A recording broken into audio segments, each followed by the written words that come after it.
as a father myself, I couldn't imagine.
What is up, everybody? Welcome, welcome, welcome.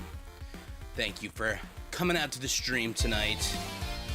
I am Hellion.Vision. If this is your first time here, welcome to the stream. This is a Thursday night stream where we do a little story time and then we do a little gaming. So welcome. Mondays we do riffing, and we do other stories. We do lots of news on Mondays. So if it's your first time here, welcome. And I won't edge you any longer, guys. I want to just dive right into the stuff we have tonight. So I came across an article about AndyPants, right? So, guys, this is... oh, let me get the chat going here. My apologies. Let me get you guys on screen here. Okay.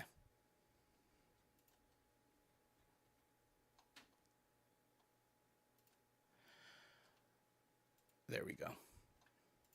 So, all right, guys, look, I saw some crazy stuff here. Oh, what's up? Kermit, Ginger, Ajax, Todd. Oh, what's up? Catching a Thursday. Saint Loser, what's happening? All right, guys, welcome.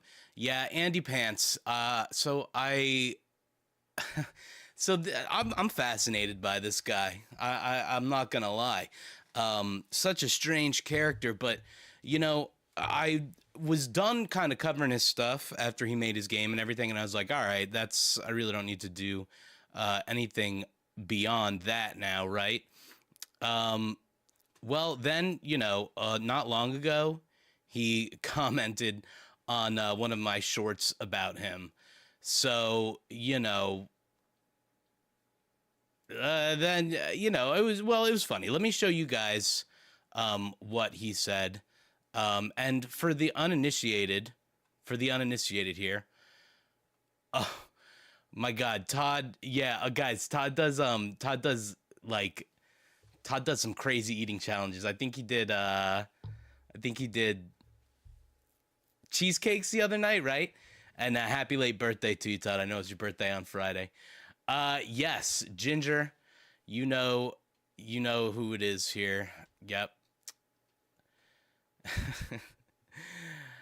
So yeah, so guys, so AndyPants, anyway, he commented on one of my videos not long ago, and let me show you what that is. But for the uninitiated too, if you don't know who AndyPants is, because everybody in here might not know exactly who this guy is. I know I have some people in my audience who are older, and I have some parents and things like that. And you know, when I originally covered this guy, I was kind of covering him from the perspective, I saw one of his videos about masculinity, totally, you know, silly stuff. Like, I thought it was satire at first, and then you find out that it's not satire, but then you also find out that a lot of what he does is a grift. So the first video I did on him was just talking about how he's using Christianity and racism and homophobia as all these sort of things to put attention on his content, and you know, that's terrible. And oh, Johnny, what's up? Base Johnny in the chat. All my homies despise AndyPants. You know, that's what it is, right? So he basically just puts all his fucking like gross shit out there, and honestly, some of his takes are some of the most vile takes I've ever seen. You know, so like this basically, I'll give you just an idea from a screenshot. This is a pretty tame example, but like this was, I guess, a screenshot from one of his latest videos saying, "Your grandpa was right. Giving women the right to vote was the first mistake we made." Is it like a genuine thought from him? Who the fuck cares? It's gross. But you know, this is the kind of stuff he's putting out there. Obviously inflammatory stuff, very much just to you know, get attention, get eyes on the things he's doing. But the thing that kind of I started noticing on any content that was coming out around him and discussions around him lately is that people are saying things like he lost custody of his child, or like, you know, he's divorced, XYZ, right? The divorce, I think there is information on that out there, but I would ask people like, where did you get this information? You know, curious because if we talked about his game, Chad versus the Gay Nazis, we know that there is AI generated, CSAM in there, right?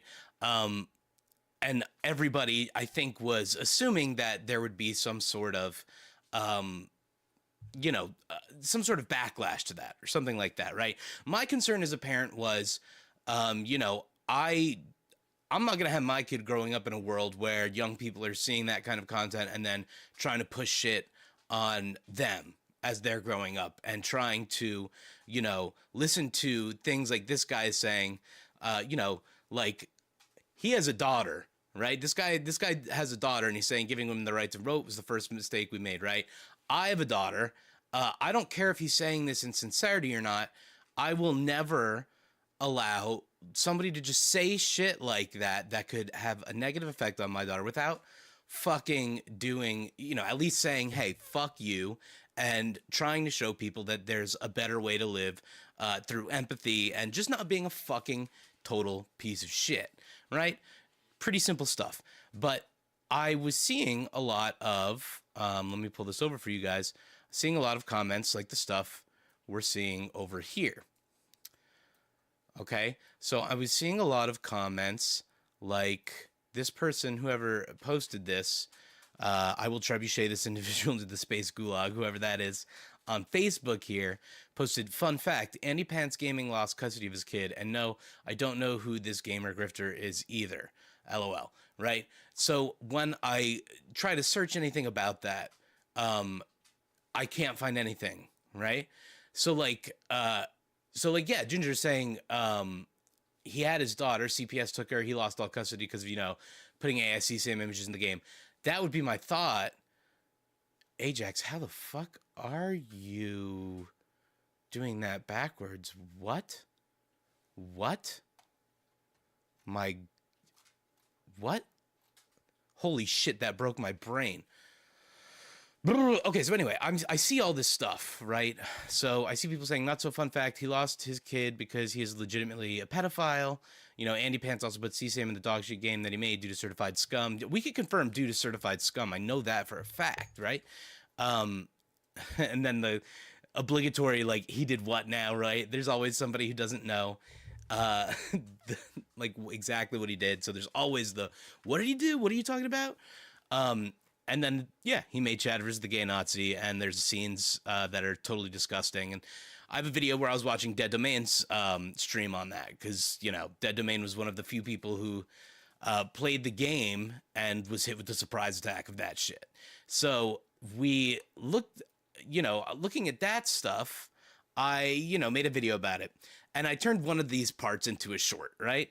So here's the short in question. That ended up getting AndyPants commenting on it. I couldn't imagine how thoroughly. I know this is an older video here, okay? So don't go judging us based off of our past. All right, here we go. As a father myself, I couldn't imagine how thoroughly embarrassed my child would be if this was my output. Like, can you imagine going into your kid's career day and being like, hi kids, my name is Mr. Pants, and I'm the creator of Gay and... Honey, please, you're embarrassing me in front of your alpha gym teacher. But to be fair, AndyPants is actually a developer or something, so it would actually be more like... Hi kids, my name is Mr. Pants, and I'm the creator of Chad versus the Gay Nazis. It's crazy how clever they think they are with that. I've seen more nuance on Newgrounds back in the day. I mean, they really only have one bag of jokes to pull from. I actually don't think I've ever seen an adult man this scared of their perceived incursion of wokeness. AndyPants is a liar, a coward, and he is certainly not a man. Okay, and then we hit the riff. Now, that's the context for AndyPants commenting here. He got the pin. And he said to me, imagine working as hard as you do and still being a complete YouTube failure. Talk about embarrassing to your kids, right? Now, I don't know why Andy thinks he would ever be able to say anything about anybody's kids at any point. Like, you're always going to have the low ground in that regard. So Bend up, Bobby. Yeah, you got me on the self react. You caught me. You caught me. Caught me doing it. Caught me self diddling there, huh? So he made that right. 48 likes. I mean, I'm not gonna say I ratioed him, but I did. And everybody, pretty much all the comments here are, people asking about legal recourse. You know, he panders to the most low IQ people on the internet, no integrity, asking when the last time he saw his kid was, right? And now, uh, Big Blood 140, of course, there's always a couple, and you're going, fucking right, brother, everyone is getting pussified. Now, I don't know if, oh, Ginger, I love that. Snaps for Ginger in the chat. Let's get those snaps there because Ginger's a real one. Fucking hitting that chat out there. So, everyone's saying, I heard you lost custody of your kids. There's always one person popping in, fucking right, brother. Everyone is getting pussified, right? And I don't know if they know the depths of what AndyPants has done. He's a dork, least masculine dude of all time. All sort of stuff like that. But becoming a pedo for the grift is insanity. Yeah, some of these hit pretty nicely. I found out that you lost custody of your daughter. Good, right? Lots of people saying, I like this comment. This is funny. This is why this is still relevant to me because people still comment. Everything's added snuff until you erupted into what can best be described as an acute case of inflamed male feminist outrage rock. I fucking love every description. Anytime somebody tries to describe my music in a way that's supposed to be painful or not nice, it kind of just sounds awesome. So then we got an interesting comment here from the White Rabbit of Anonymity. This was 5 months ago, right? Again, these videos came out 3 months ago or something like that. I was done with this whole saga, and then AndyPants popped up not long ago and made a comment and ignited my intrigue. I'm like, yeah, is this what does happen when you do AI CSAM of your own daughter? And apparently he's still going. It doesn't really bother people. He still has 250,000 followers or something like that. But this guy says Mr. Pants has a name, and I managed to stumble upon it by accident. I know more about him than I ever wanted to know in the first place. Intriguing fucking little comment here. Okay? From the White Rabbit of Anonymity. Clicking upon this, we go here. We got a Substack. We got a subby in the house. Okay? And following this Substack brings us to the White Rabbit of Anonymity here. And to an article that was written a few months ago, and then I think an addendum was added in June of 2025. And this person has apparently gotten more information on the pants than anyone I've seen. Now, of course, I don't have his name or anything. And of course, even if I did, I would not be doxing him or anything like that. And I truly feel concern for his daughter and the people in his life. But I found this to be something very interesting. And just, there's a lot of things being said about him and not a lot of information that's actually out there to find. But I don't really see anybody talking about this article. And there's a lot said in here. And we'll talk about it when we get to the end of it here. But again, I don't know if any of...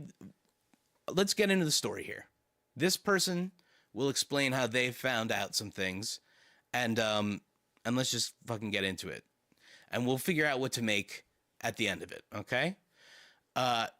So let's check this out, HJ. This is the kind of deep end that police need to be investigating. This is why I've been so curious about this, because, it does seem like it's something that, it's crazy shit. It's crazy shit. But I do, yeah. Like Ginger says, I feel for the kid and thinks the perv needs to stay away from her. Like, how the fuck do you do that to your own kid? Any kid, but especially your own kid. Exactly. Like, as a parent, the things that I've seen are genuinely shocking. Like, even if what he's doing is a grift, even if it's fake, and when we get to the end of this article and we go through all the information, there at the end of the day, the content that he's produced is damaging. And it's damaging to his child and to any other kid out there. Not even just from a kid watching it and consuming it, but from people taking that kind of message and digesting it. This person calls people the F slur on X, and, you know, all sorts of outrage shit like that, which obviously is just petty bullying and stuff like that. But, you know, he's monetized. He will make money. He makes money from all of this. So let's get into this, and let's have a chat about it when we get to the end of it, because this is interesting stuff. So this article is called "The Man Behind the Beard: The Convoluted Persona of AndyPants Gaming." A controversial figure in the gaming sphere, Andy's a stalwart advocate for anti-woke culture and rugged masculinity, and a perfect case study on how personal tragedy can fuel radical worldviews. Disclaimer: this article is informative by nature. All information listed in this article has been acquired through public sources. Please do not contact and/or harass any of the people mentioned in this article. As a precaution, personal information such as phone numbers, certain full names, and addresses have been withheld. It's also a very long read where I document my thoughts on Andy as a person based on the information I've been gathering, as well as my own take on his grifty behavior on the internet. If this is too long for you, I'm sure someone will make a comfortable bite-sized, too long, didn't read for you that will remove all the personal context from it. Until then, feel free to click off this article. All right, morbid curiosity. And I found this interesting too, because this was like one of the themes I based my view of Dead Domain's stream was, like, you know, morbid curiosity and why we even engage with this stuff in the first place. Growing up, I always found it interesting to visit digital spaces where opinions you don't fully align with are being discussed. I have had my fair share of late-night scrolls through message boards and comment sections where worldviews I don't agree with are being espoused, even if the pit in my stomach told me to close the tab and read something else. Sometimes I would wonder, what would bring someone to say things like that? What's their life like? Who are these people? This morbid curiosity would lead me to perform the internet equivalent of people watching. I noticed that someone said Ian Watkins in the chat, and that just fucking, again, broke my brain. That shit is crazy. I would, at times, join communities whose ideals conflicted with my mostly center-left views, and watch them proudly proclaim their passionate distaste for progressives and woke culture. Sometimes I would participate in discussions, but with an exaggerated and ridiculous point of view that would sometimes confuse and worry the people I was talking to. I did this mostly out of boredom, but also to learn how the other side sees the world we all live in. And this is what led me to the AndyPants gaming community, a growing faction of jaded and disenfranchised gamers from all walks of life. Conservatives, Christians, right-wingers, real gamers. They all found camaraderie and belonging through him, as well as through their shared disdain of the woke gaming industry and its larger ramifications within the fall of our modern society. And once again, my morbid curiosity would lead me to get a glimpse of who AndyPants really is, and how stray details I have found about his personal life betray the mask he wears on the internet. Ajax says, I think I watched Queen Coke Francis play through the game. Thankfully, they blurred stuff and went on a tangent about how terrible it was. Yeah. It's one of the worst things. It's one of the worst things out there. I mean, I don't know. It's one of the worst things out there. And I mean, if we want to be petty too, from a gameplay standpoint, it's poopy doo-doo. It's not even a good game. So, you know, all bigot content aside, and you know what we say around here, bigot is the lowest form of life. All bigot content aside, it's not even a good game. So, Libs Zero, Andy 0. I think everybody lost. The rabbit hole. I first learned of Andy through a video of his, recommended by YouTube on my sidebar while browsing right-wing content on one of my alternate accounts. The title of said video, Why Are Video Games So Gay Now?, along with its striking exaggerated thumbnail depicting stoic armored personnel on one side and Overwatch characters in front of various pride flags on the other, immediately made me chuckle. I was convinced this was some satirical piece of content, made to poke fun at the hyperbolic tone you would find in other right-wing clickbait content on YouTube. It took me 5 minutes of watching this video to catch on to the fact that this wasn't the case at all. Yeah, I mean, and that's the thing about AndyPants' stuff. You think it's satire, completely removed from context. As a regular person, you see one of those videos and you go, oh, I think this guy's joking. And then you watch more, and then you're like, oh, he's being serious about this shit. That is the weirdest thing I've ever heard. And, you know, if you know anything about his background, you realize, oh, it's a grift. It's disingenuous because he used to make videos about liberal concepts, progressive concepts in games, and approving of that. He liked Deathloop, motherfuckers, okay? Which is a great game. Deathloop is fucking awesome, and if you've never played it, you really should. But, you know, 2 black leads are in Deathloop, and one of them is a female. So, obviously the kind of game that he would have a lot to decry in his current state. Where are these gay video games? Namely ethyl transferase. You know, we got gooning games on lock over here. That's a Justice for Leon situation. If you don't remember that one, when we talked about the Gooner game where everybody ended up having gay sex, they're out there. There are queer games out there, but it's all indie. None of the games they talk about exactly. You're right, Ginger. So, So the AI generated images depicting overweight rainbow-haired Reddit moderators, the Christian-based GigaChad imagery, the crude editing coupled with his indignant holier-than-thou voice, Andy was by far the most over-the-top right-wing commentary package I had laid my eyes on. No questions asked. His 11.5-minute rant was filled to the brim with obvious rhetorical issues and fallacies, such as his ridiculous false equivalencies on inclusiveness, his ramblings about BlackRock and the shadow government, making games more gay and woke, his contempt towards liberal women, and homos for ruining modern game franchises. It didn't take a college degree to understand how detached from logic and informed thinking his arguments were. Kermit, yeah, the Hatoful Boyfriend is a pretty goon one. That's the pigeon game, right? I've always wanted to play that, the pigeon dating game. Kermit, the game that we talked about, what was that gooning game? I can't remember the name because they're gacha games, and they either have like a Chinese name that I end up not being able to remember and pronounce, or a name that doesn't really make too much grammatical sense. But it's the video where the song "Commodification of the Goon" is from. I'm trying to remember. It's like, yeah, it was called like Incel Goon. I can't remember. You make some videos about Incel Gooner shit. It starts blending together. You know, it's all a bunch of word soup. Incel Gooner, blammin', slammin'. You know how it is.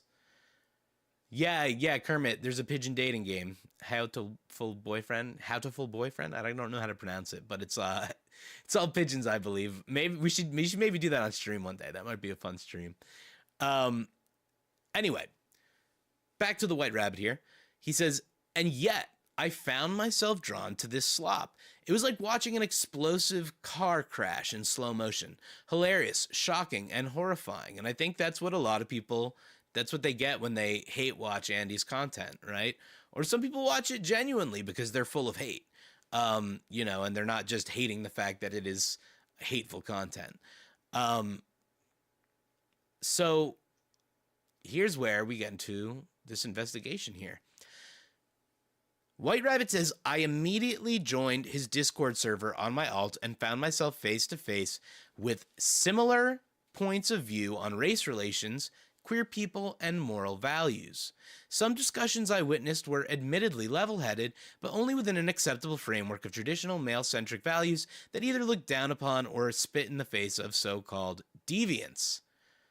That doesn't sound level-headed, but I would encourage anyone who is curious to learn more about his community to search for screenshots taken within the chats of his Discord server, or to join his server at your own risk, as long as it is not meant to harass its members. This isn't the central topic of this article, unfortunately. The tumble. Cloaca. Shit, motherfuckers. God damn. Technically, we did. Oh, fuck, man. I brought up the pigeon. I was talking about the pigeon game. Shit.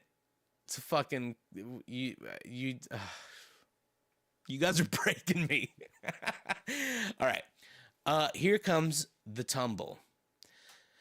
White Rabbit says, as I neared the end of the video mentioned in my previous section, Andy proceeded to talk about a virtual meetup he was organizing, which was meant to, in his words, study God's word, the Bible, together and reject modernity and talk about what it looks like to be a Christ follower. Well, if that wasn't enough to entice me, an email address popped up on the screen, encouraging anyone to watch to send an email to it and voice their interest in participating in this group. So I sent an email. I introduced myself under an alias, ready to become a God-loving Christian under his tutelage. 3 days later, I received this response from him. And White Rabbit here proceeds to say, I've removed all the links from it, but you will find parts that had hyperlinks in the square brackets. And this email is where White Rabbit finds a piece of information left behind, Andy's real name, that we will not be finding out and that White Rabbit has withheld, that also leads White Rabbit to some other information that's interesting. I will say, for me, it changes nothing. It changes nothing. But here we go. Cloaca and the Rye. God damn it. Are we doing... Oh, my God. Hitchcock's Cloaca. Oh, my God. You motherfuckers. Like birds? Like birds? You're doing Cloaca? One Cloaca... Wait. One flew over the Cloaca's nest. What are you doing, Ginger? What are you doing, Ginger? If you guys are going to flood the chat with Cloaca parodies, make them hit right on the money there. One flew over the Cloaca's nest. It's right there. Cloaca and the Rye is good, though. Cloaca and the Rye is very good. What's that main character's name? Colton? Oh, Cloaca Holefield? I prefer A Tale of Two Cloacas. Yo, we're never getting... All right, this article's done. This is it. Nah, we're fucked now. Chat's falling apart. All right, here we go. As I neared the end of the video mentioned in my previous section... Oh, no, sorry. We're going to read the email now. So, here's the email from Andy about the Bible meetup group. Harry Potter and the Order of the Cloacas. God damn it. When there's birds in the movie. When there's birds in the movie. That makes it so good. The kobolding, very nice. Yes, you've seen, DD's chat every once in a while. Yeah, Johnny. I know. It's sometimes, look, you know what I'm going through. Don't apologize. I love this stuff so much. This is my favorite thing ever. If you don't keep the Cloacas joke, if I ever complain on stream, I'm hamming it up. You guys, nothing brings me more joy than, first of all, nothing brings my wife more joy than when you guys do the Cloaca jokes. Tony, it's the one who really loves, Cloaca Park. Oh my God, shit, that's so good. She's the one who really likes she's the Cloaca queen around here. So, Mighty Morphin Power Cloacas. Whoa, that's cool. I like that one. I'm not gonna lie. Thunder Cloacas, like Thunderbirds. All right. That's enough of that. Okay, here we go. Let's read this email from Andy. Here we go. Hey, dude. TMNC. God damn it, Ajax. Wonderful. Hey dude, this is Andy. I'm glad you emailed me about the Bible study I talked about in my YouTube video. It was this video in case you forgot. So let me explain what this is, and you can decide if you're interested in being part of it. We are creating a masculine community of Christian giga-chads who lift one another up, encourage each other, read the Bible, and go hard after Jesus. We are becoming the men God has called us to be. We are calling it Forged. And this is why everybody thinks it's satire, because it just oozes of homoerotic sentimentality. I mean, they're going to go hard after Jesus, you know? There's no beating the allegations. But here's the key stuff to know. Continuing the email, he says, here's the key stuff to know. Hard after Jesus, Ginger, it's very specific. It's hard after Jesus because when you live for Jesus, Jesus should be getting hard first. It goes Father, Son, Holy Spirit. God gets hard, Jesus gets hard. The invisible ghost of Jeebus gets hard, and then you can get hard after Jesus. Okay? I think we got it there. So yes, we are becoming the men God has called us to be, and we are calling it Forged. Here's the key stuff to know. 1, we will meet once a week over Zoom for 1 hour per week. I will lead each call. 2, each group will have 12 guys in it. We're calling them pods. I like how he says that like he invented it. Like, dude, that's fucking just corporate Zoom talk. What the fuck are you talking about, dude? You did not invent pods. Okay, we're calling them pods. God pods. Missed an opportunity for that. The intent in keeping each group small is so you can get to know people, have accountability, and grow in Christ with other men. The phrasing is so bad. Like, grow in Christ. Now, I believe I had a friend who once, I think he coined the term durning, where you go in soft and then become hard. And now that may have a different term on the internet, I don't know. But we've known it as durning within our small circle of friends. So it sounds like when he says grow in Christ with other men, it sounds like he's talking about durning the Lord. Just a small observation.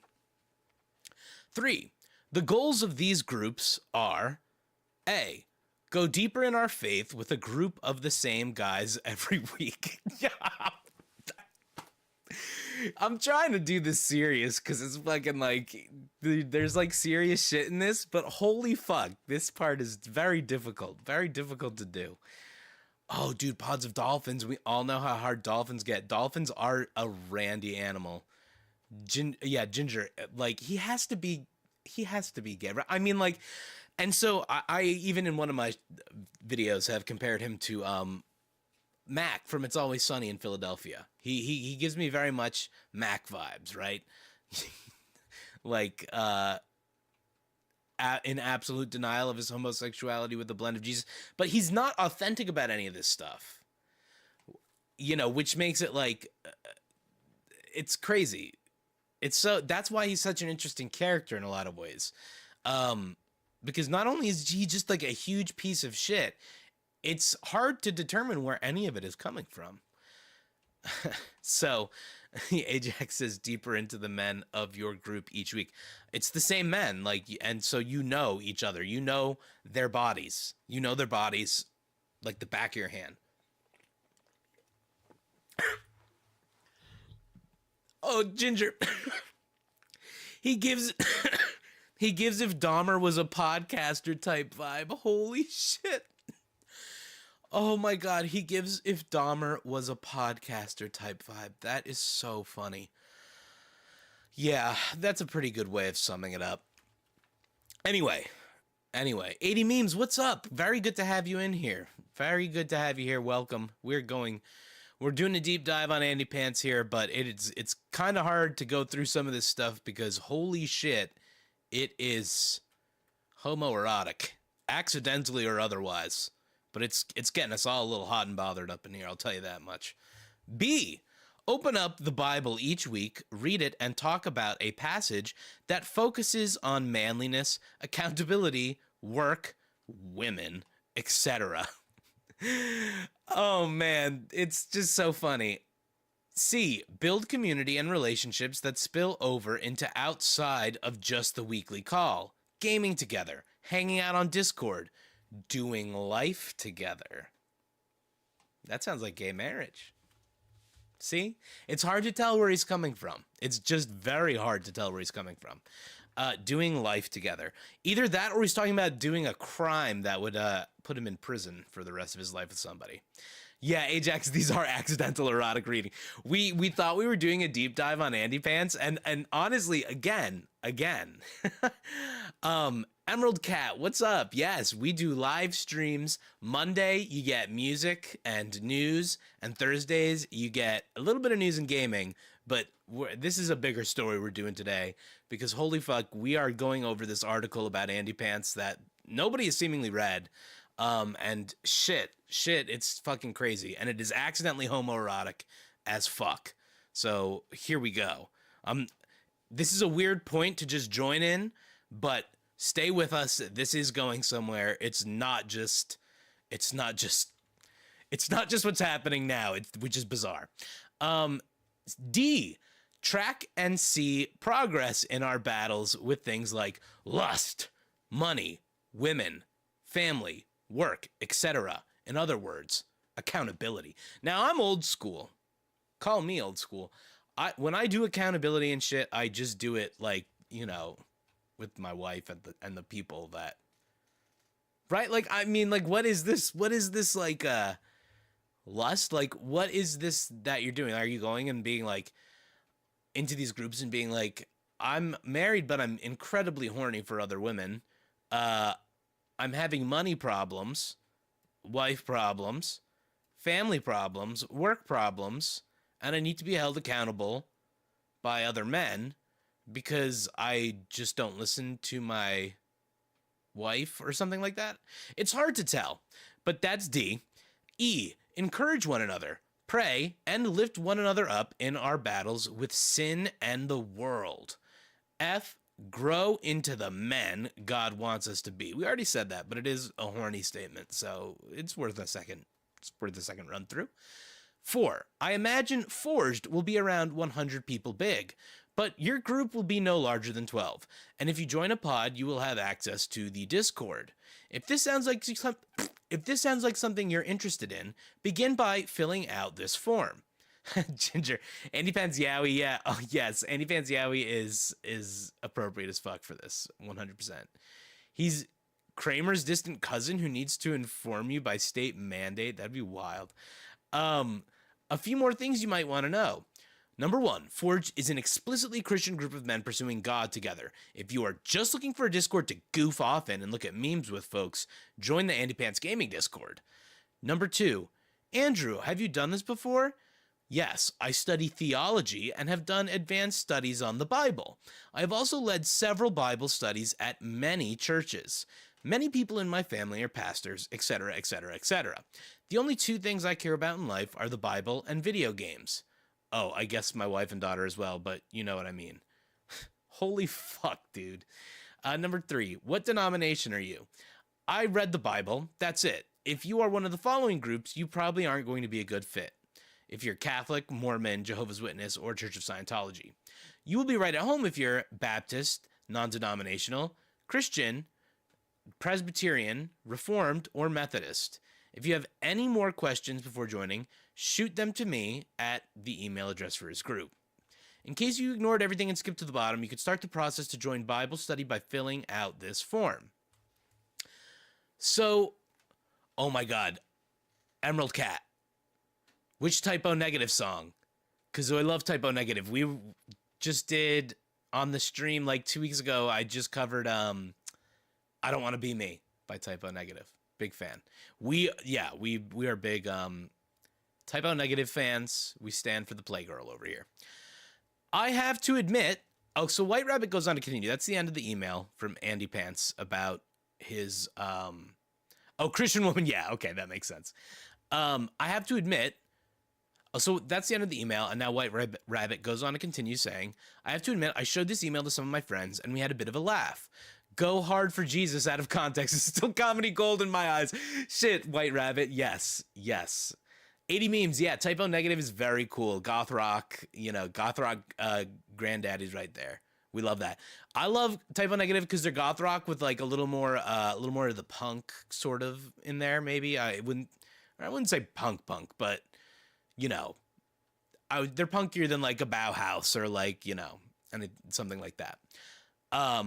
Or a Subvision, Well, Subvision's pretty rocky. Anyway, I have to admit, I showed this email to some of my friends, and we still have a bit of a laugh at Go Hard for Jesus. Out of context is still comedy gold in my eyes. I unfortunately read this email days after he originally sent it, so I was not able to fill out the form in time and join one of his pods. This is where the story should have ended. Instead, weeks later, I found myself reading the email again to a friend after he brought up coming across Andy's content through his recommendations. It was during that conversation that I noticed I had missed something. A portion of the email had been clipped, with a small text section hidden under 3 dots. Clicking it revealed, to my absolute shock, Andy's full name and phone number. Again, we don't have that information. And even if we did, we would not be sharing that information. White Rabbit does not share that information. And neither would we, because that ain't cool. Through the keyhole, White Rabbit continues and says, I'll confess, my first instinct, doom metal is best. Ghost is a doom band. Okay, Kermit, are you Doomhead? Because I'm doing a bit of a cover next week that is Sleep inspired by the band Sleep. It's not a Sleep cover, but I'm doing a cover of a different song, kind of in the style of a Sleep song. So anyway, here we go. White Rabbit goes on to say, I'll confess, my first instinct was an immature one. Call him and make fun of him. I quickly brushed that aside, since this wouldn't be constructive and it would probably make him antagonistic towards me. And despite my complete disagreement with his worldviews, I didn't want to do that to someone I barely know. At this point in time, I had watched his videos, his live streams, his infamous debate with Actman. I'd witnessed his confrontational interactions with anyone on Twitter that disagreed with him. I continued to engage with his community through my exaggerated persona and found myself ironically entertained by his persona and the individuals that it had attracted. With that said, I slowly realized, especially after that Actman debate, that something wasn't adding up. The gradual shift in tone in his content history, the over-the-top rhetoric, the rants he engaged in on Twitter and X. All of it pointed to him being an obvious grifter. But I keep asking myself, why is he doing this? Why is a 40-something-year-old man engaging with the internet in a way that would surely brand him as a lolcow? Ginger? Hey, I gotta put that boy band shit in there. You're right. I'll do that for you. I'll put that in there. And so after brushing it aside for weeks, I looked up the area code in his phone number, which I will not reveal for obvious reasons, and I started digging.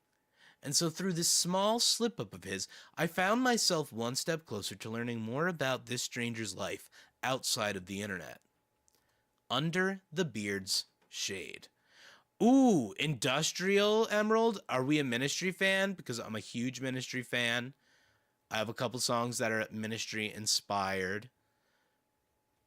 Obviously love 9 Inch Nails, of course, and all that, but Ministry is my shit. Yeah, Ginger, he's older than you. Yeah, he is. 100%. Yep. He acts like this and he's older than you. Now here we go. 80 memes. Are we Ministry? Do we have... Yo.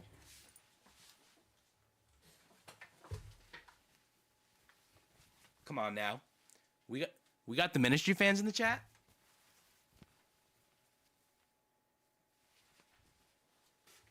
Let's go now. Fucking love Ministry. Rio 80 memes? 80 memes? Get over here. I'm gonna kiss you right now. Mwah! Rio Grande Blood is one of my favorite albums of all time. Guys, listen to Rio Grande Blood, okay? When Ministry, when the Bush era was at its, doing its thing, Ministry was creating some of the best music of all time, along with punk bands at the time. Bad Religion was also putting out incredible albums. I always talk about how Bad Religion and Ministry were doing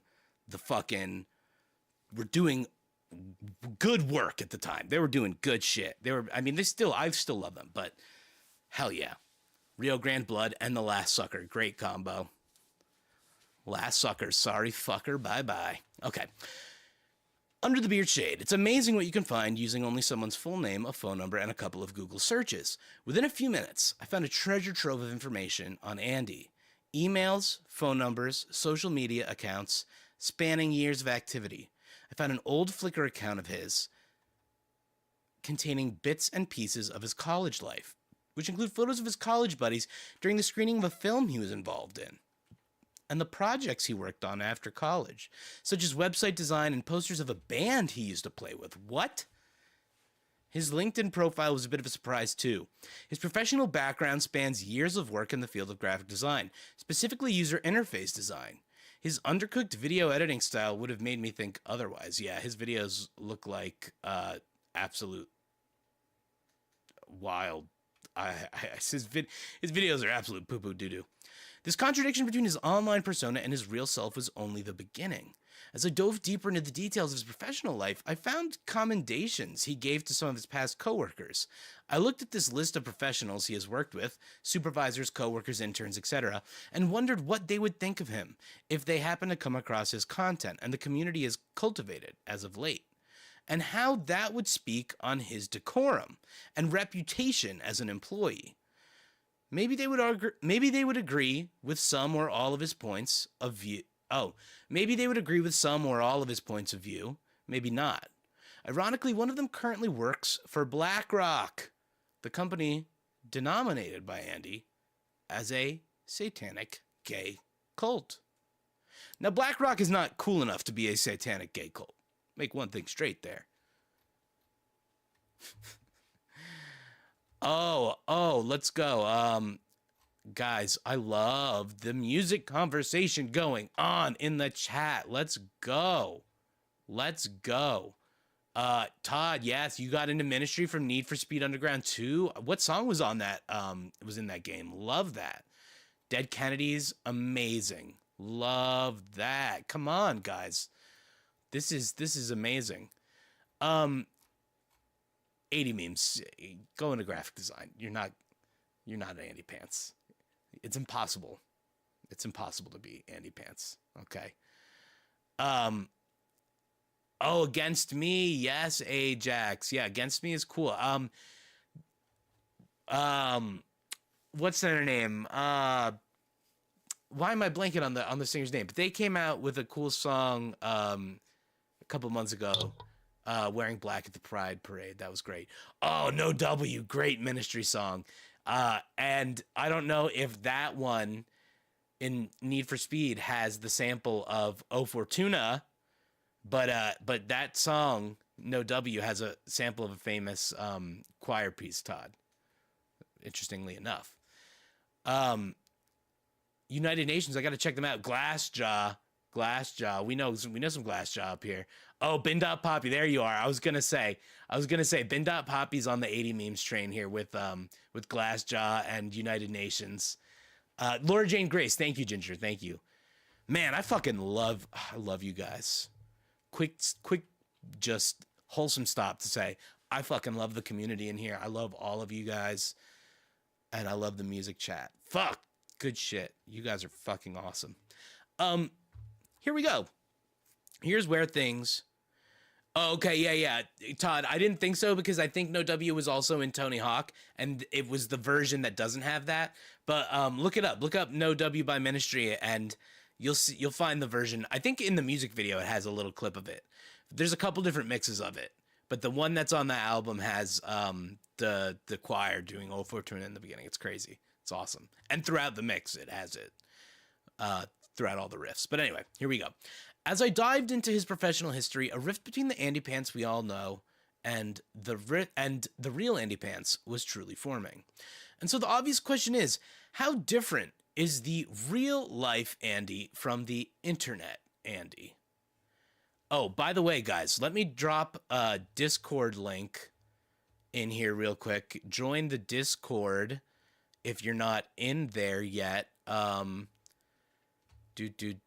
me pull up a link for you, because we're always talking music. We got lots of memes in there. We're dropping disgusting recipes, all sorts of good stuff. Let me let that load and I'll get it for you. Anyway, T for 2. I'll drop that in a minute. T for 2. I think the answer to that question lies in the video titled, "What is the Crisis of Masculinity?" In this 7.5-minute masterpiece, Andy strings together his own manifesto on masculinity with footage from the movie Saving Private Ryan. Now, that was the first video I saw, and the first video that I did commentary on. And when I first saw that, I didn't know anything about AndyPants, right? And so, like, I was kind of, I would say, like, generous in my interpretation of who he was, and kind of ended the video on, like, the note of what I genuinely wanted to do, which was, you know, create more spaces for men to be able to, like, be empathetic and be emotional with each other and, like, you know, not worry about shit. I mean, I cry all the time, so I was like, I don't know, like, I don't know what the fucking big deal is. Like, yeah, the masculinity Saving Private Ryan video. It is certainly something. Pulling up the Discord here so I can drop a link, guys. I'm just doing it like I'm old as and dumb.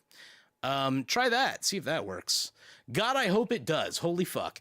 But anyway, I ended that video, like, you know, on the whole, you know, we men gotta be cool. And I was wondering, I was even trying to be empathetic towards Andy and be like, you know, I wonder what like is leading him to be like this. There's got to be something, right? It can't be nothing. Like, you don't just get to this point, right? Like, of all the bigoted people I've, like, ever known or seen, like, he's just all of it. And very few people I've met are all of it, everything. Usually people have a thing, right? They're like, oh, I hate this kind of person, or, you know, a couple different groups of people. I mean, when you see his videos, he goes on next level rants about, like, everybody. It's not just homophobia. It's, you know, some of the craziest anti-Semitism I've ever heard. Like, it's crazy shit. So here we go.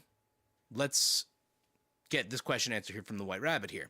So the whole thing comes off as sentimental and surprisingly earnest at times, even if the entire premise is overdramatic to the point of being unintentional comedy. I would maybe disagree with White Rabbit there. I don't think it ever came off as surprisingly earnest to me. At one point, he states over pictures of a firefighter and a construction worker, work a real job, do manual labor. Real life Andy, on the other hand, has worked full-time office jobs as a creative designer. This profession is in a field that culturally and statistically is considered a much more progressive profession than other industries. As far as I can find, he has worked for 2 companies that have stronger than average stances on DEI, with policies and web pages to match. As of this writing, he still works for one of those companies. His academic background is also linked to the fine arts, and, based on his Flickr account, the arts of cinematography. Based on all this, it's safe to say his internet persona would most likely call him a woke homo that isn't able and or equipped to do manual, manly labor for a living. In the same video, Internet Andy has some very particular views on women. Here are 2 quotes from his masculinity manifesto that I found striking. Women are meant to be at home in a safe and comfortable environment so that they can tend to the children. And if a guy ever tells you they think men and women should always split the check, he's a soft man. If a guy ever tells you he thinks it's a woman's job to lead the household just as much as the man, he's a beta. Unlike most assumptions I have seen leveled against Andy online, real-life Andy has recently become a happily married man, proposing to his wife during the pandemic. She works a high-paying position in the field of education, which, according to some estimates I found, pays the same, if not more than average UX designer. All things considered, even if the estimates are wrong, Internet Andy would probably see his real life counterpart and make snide remarks at the fact that his wife's cucking him, and that he's not fully embodying his God given role as the provider and leader of the family. After all, he is letting his wife acquire an income and therefore contribute to the household finances, intrinsically giving her a certain authority. Some people in his fan base, with more extreme views than his, would find this problematic. I got distracted for a second because I saw no effects in the chat, and no effects. There might be a no effects cover coming up not too long from now. Doubts before the wooden door. These hyperbolic statements of mine are obviously meant partly in jest, but they are also meant to highlight the stance and ideology Andy portrays on the internet. Consequently, just juxtaposing his statements with his lived experience obviously creates a noticeable dissonance that would usually only exist when face to face with a grifter. However, at this point in my research, I still had my doubts. For all I know, he might truly believe all these things, even if he can't live in the rugged masculine reality he so proudly supports. Considering how vehemently and, at times, frantically he defends his worldview on platforms like Twitter, it almost feels as if he genuinely believes the things he says to a concerning degree. Browsing through his Facebook page, I found a post where he proudly states how him and his wife love reading the Bible together, and how she has taken on the role of a spiritual leader in his family. You'd think he is happy and completely fulfilled in his life despite its apparent shortcomings to the ideal Chad life he advocates for on the internet. Oh, yes. Kermit, I do. I mean, yeah, I do play bass too. Yeah. I mean, and even technically I don't. I'm actually a drummer, guys. So that's like what I've had. I've never taken guitar lessons or anything. I went to school for audio engineering with a concentration in classical percussion. So I'm technically a drummer. I didn't even go to school for riffs. I just do riffs as a thing. But I do play bass. Yeah. White Rabbit goes on to say, and yet why? Why would a middle-aged man, at the height of his high salary career, with a loving wife that is also able to support his finances, would create this kind of content? Why actively entertain a polarized response from his fans and his detractors, attracting unwanted attention? And even if he did truly believe in what he was selling, what could explain his lack of cognitive dissonance? What could explain the contradictions between his online persona and his professional public self? I was not ready for what I found beyond that door. What do we got? Trumpeter? Oh, Kermit, do you play trumpet? That's sick. 80 memes. I used to play piano, but haven't taken lessons since I was 14, so I barely remember anything. And you can kind of do metal vocals? Dude, I want to do a song where I get like you guys to send in vocals and we do like gang vocals on something all together. That'd be cool, right? That'd be a good time. Bass is basically a percussion instrument with extra stuff on the fret hand. I love that, Ajax. Tony gets mad at me whenever I call the piano a percussion instrument because there's little hammers in there. There's little hammers hitting those strings. Technically a drum. I call the piano a drum. I play the triangle and bully music nerds. Let's go, Ginger. I love that. Wait, I got the perfect... Hold on. I always have a hat for the occasion.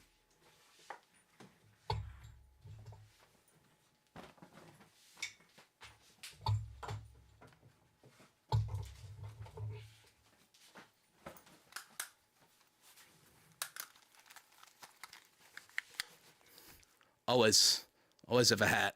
We ready? Always have a good hat ready for any occasion. That's what I always say. That's a tip. You could take that one to the bank.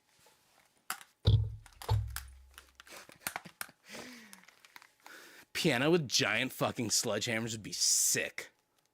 Like a fee fi fo fum Giants piano. I'm down. Sign me the fuck up. Okay, anyway. Here we go, guys. Here's where this some very interesting information comes out here. And again, you know, this is something that would, you know, make people maybe think a certain thing. But let's go over this here. Let's go over this together and we'll talk about it. Piano is percussion. It is.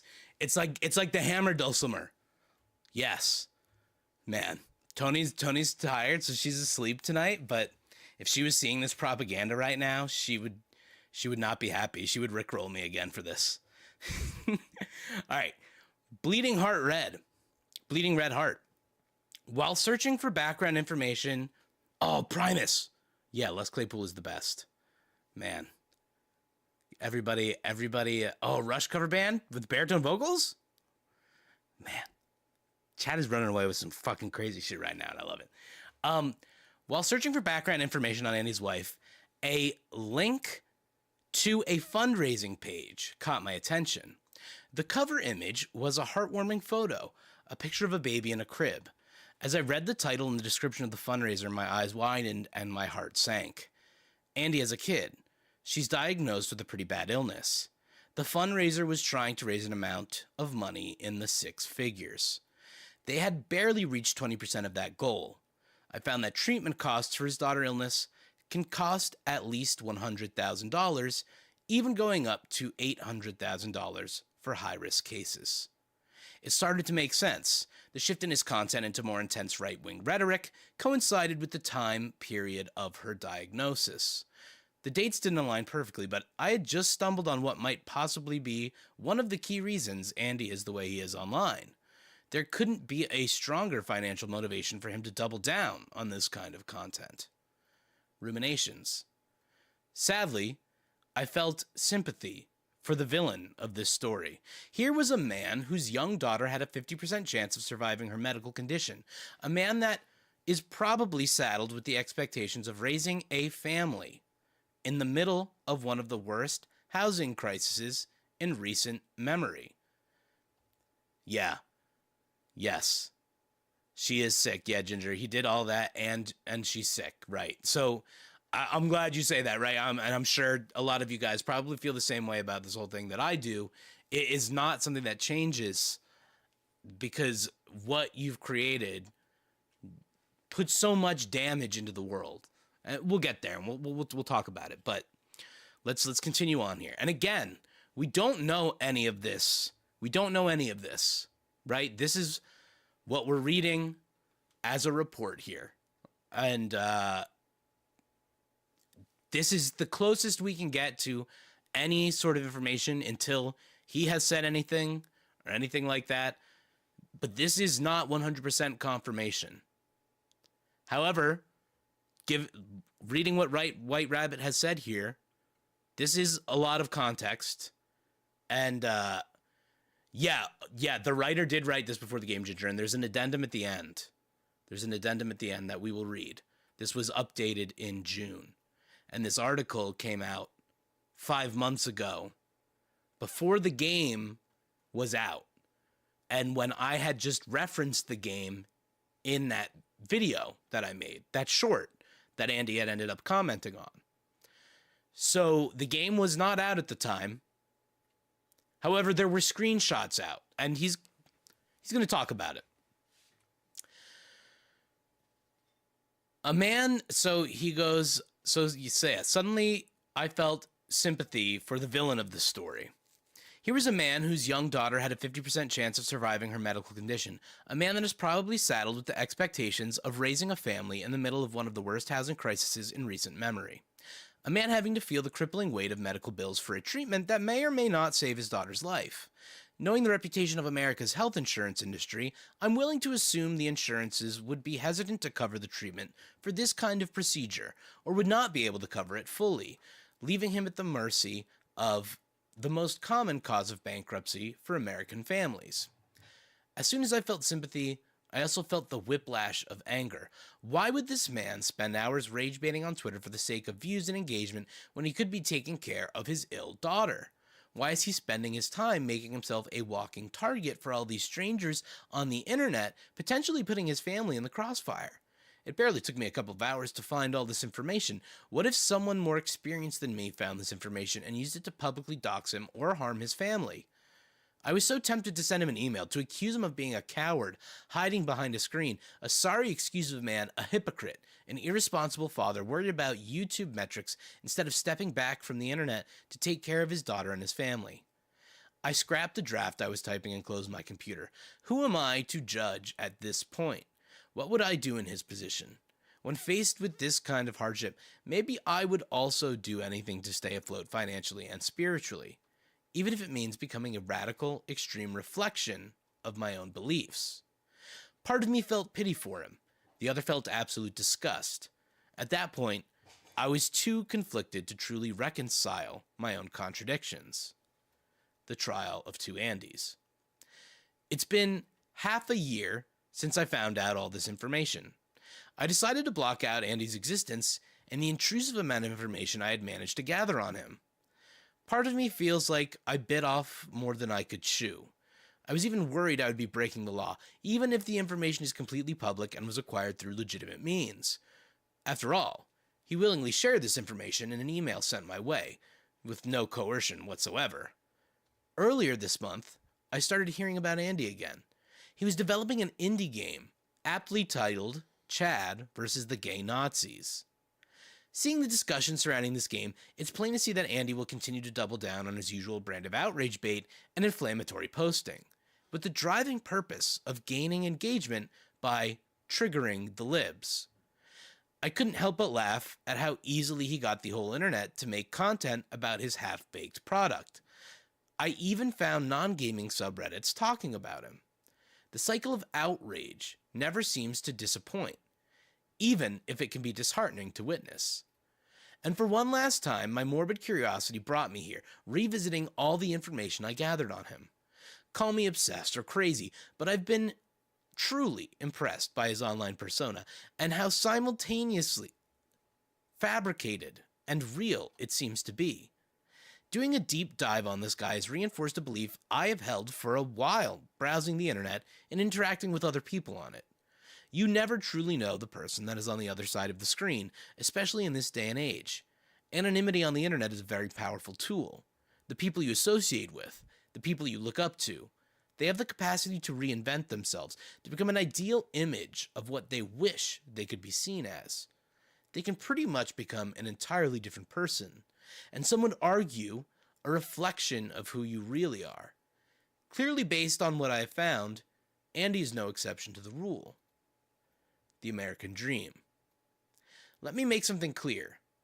I personally don't think Andy's behavior should be absolutely excused because of personal tragedy in his life.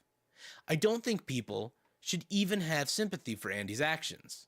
However, digging into Andy's publicly accessible information made ask myself some truly tough questions. Could I still have sympathy for him due to the conditions that led him to where he is? Kermit, you're right. You don't know me. I could be the Muffin Man. Okay, anyway.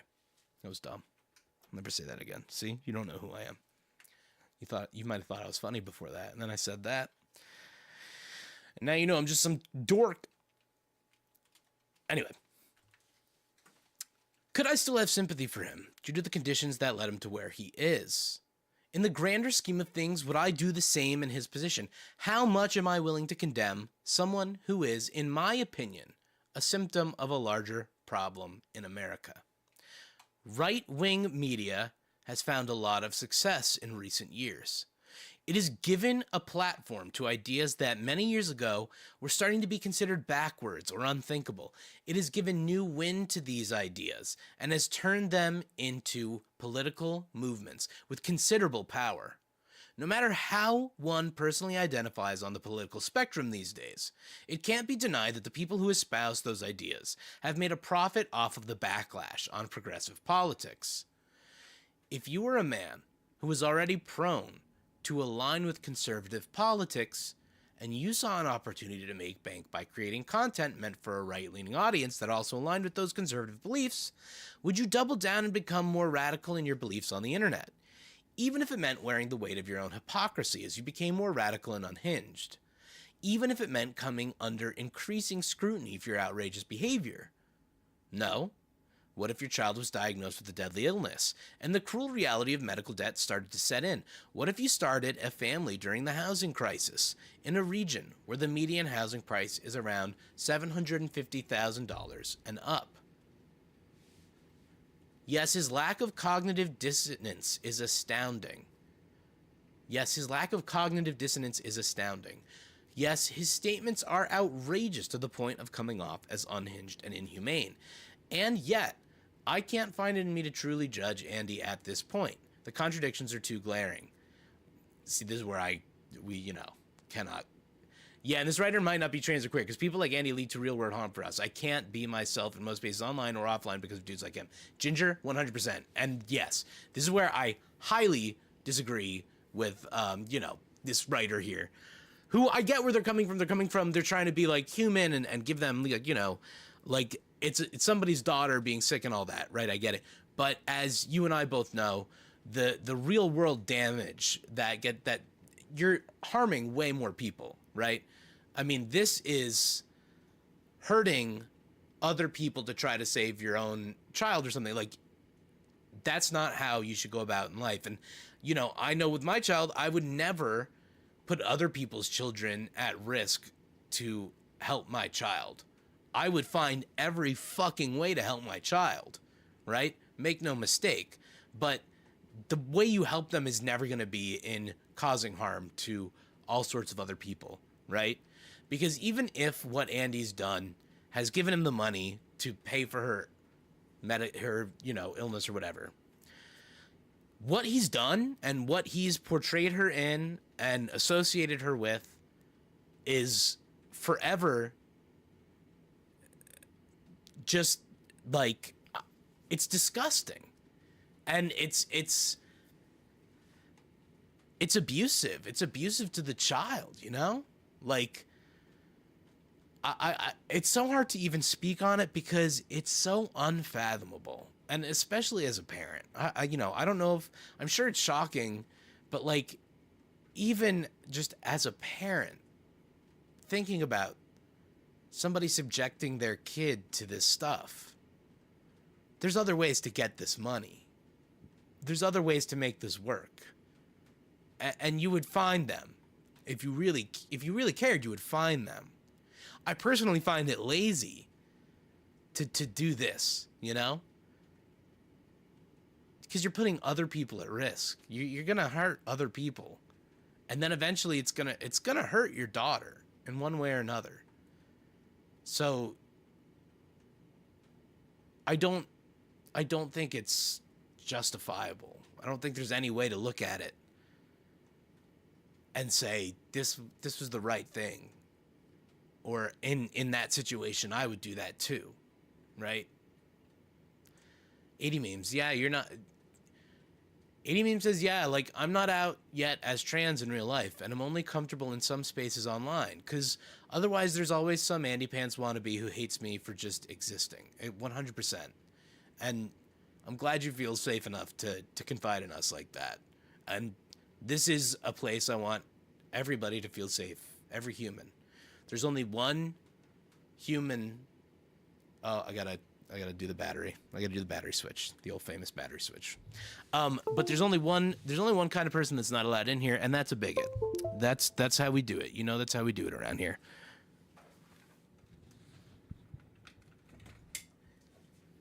Let me get the old battery switch here, guys. I will always do my best to create a safe space for everybody here. I'm not a perfect person either.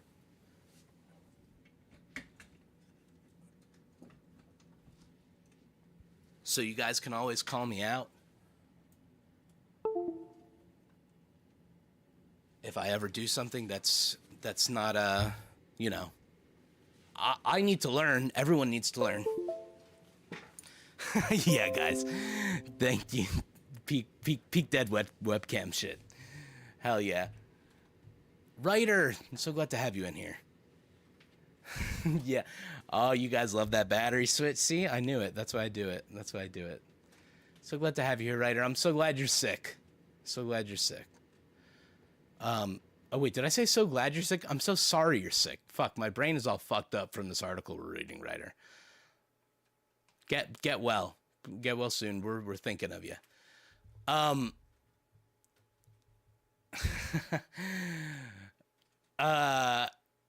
Tanya belonging HR and monitor. Coworker jokes. That's what we're talking about right there. So anyway, guys, Fox can't read. Hey, how you doing in here? Welcome to the chat. I'm so sorry, Ryder. I did not mean to say I'm so glad you're sick. I hope you realized by the way I said it that I didn't mean it like that, because I'm just like, oh, I'm so glad you're sick. what a like a shitty thing to say to a person. Oh my god, has such bless your heart energy. Oh, I'm so glad you're sick. Oh, you got a little sniffy cold. You got a little sniffy cold whoopsie poopy. I'm so sorry. I hope I brought you a little giggle. So anyway, here we go. Let's continue on, finish this article, and hit the addendum. The drama surrounding this man sure is entertaining. Seeing him turn himself into an extreme parody of his own beliefs, it's like watching a world-class circus act. And yet, knowing what I know now, I ask myself whether I should laugh at the clown or feel sorry for the situation he has found himself in. We laugh. Or maybe not laugh, but we certainly disdain what he does. We denounce what he does. You know? Addendum. So this is the update as of June, I believe. While writing this article, I found out that Andy included sexually explicit imagery of underage girls in his indie game Chad vs. the Gay Nazis. He also continues to escalate his altercations and his deflections on Twitter, becoming even more hostile as he faces increased scrutiny for the content featured in his game. I'm finding it harder and harder to find justifications or reasonable context for his behavior. Snaps to you, White Rabbit, on that. Regardless, I think this article and the information in it still holds up and provides interesting context to his deplorable actions. At this point in time, one can only wonder how long he can go for the sake of maintaining the attention of his audience, both supporters and detractors alike. So that is... Shit, man, that fucking camera. Hold on, one sec. I gotta go walk behind me to get the full battery. Really goofed on that one. And then we'll wrap up.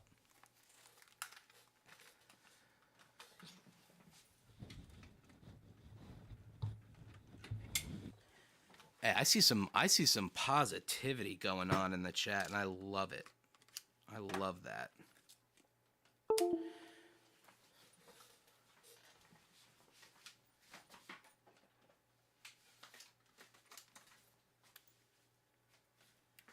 All right, buckle in, everybody. This is that black screen content you've been looking for. No screen, no problem. All right, here we go. What a faux pas.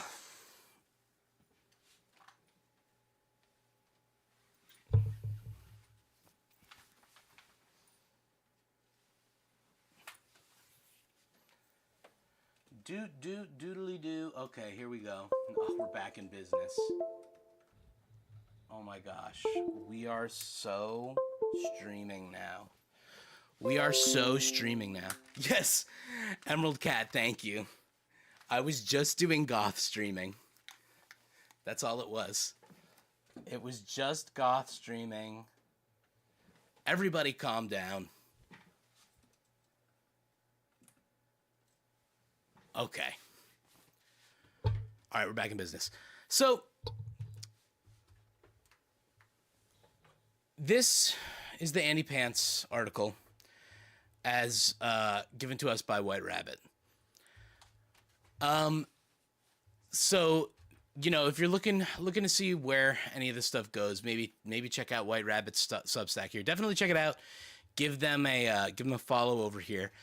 This was a very well-researched read Again, we don't know any of this stuff. It's not confirmed, but this certainly gives us more information than we've ever really had on what's going on with this guy and why he may be doing the things he's doing. Now, again, what we, like what I said before, this doesn't change the real world damage that his content creates, right? And at this point, if the thing he was doing was rage baiting to raise money for his daughter or anything, something like that, at this point, with the videos he's had and the success he's found, surely he's gotten somewhere with that. So at what point do you admit what you've been doing, or do you never admit what you've been doing? But at this point, it maybe doesn't even matter, because the game he created is so foul, and the damage he's done to his daughter, it's real. It will last forever. He put his daughter's name in that game. I don't know if he put her real name in there or anything, but he put his daughter's name in that game. And if the truth of the matter is that she is sick, was sick, anything like that, it's even more disgusting. Because then, how does she live with the fact that I was sick and my father created hate, just absolute buckets, but like waves of hate on the internet, contributed to a social culture that is looking to punish individuals that are not like him. And who knows what his child will turn out like. He may already be practicing hate speech against something that his child might identify as down the line. He's, I can't even look at the way, like, he makes me feel bad for the way he's taking the Bible and bastardizing that. I'm not religious, but I certainly feel for anybody who might be and is an empathetic person and is like actually doing some good. You don't want to think that everybody who's participating in that kind of religion or something is like this, but this is a prominent voice. This is somebody who's getting millions of views. Lots of people are seeing what he's doing. It's deplorable. Kat says the game alone is one of the worst things I've seen in gaming in a while, but putting his kid in it is just beyond awful. Yeah, it's just bad. It's just bad. I mean, so anyway, I don't know if there's an elegant way to wrap up this, but I think at this point we don't. Ajax. Ajax said 9 out of 10 Priest loved his game. Holy shit. That was funny. That's a sizzler. Ginger says the hate is honestly par for the course for him, but to do that to your kid, yeah, I know. And for sure, Predators found the game. Yeah, seen the images. He left her vulnerable. 100%. 100%. There's people out there who actually like support the game. There's God damn it, you guys make me laugh whenever I'm trying to do some fucking serious. So there's people who who support the game.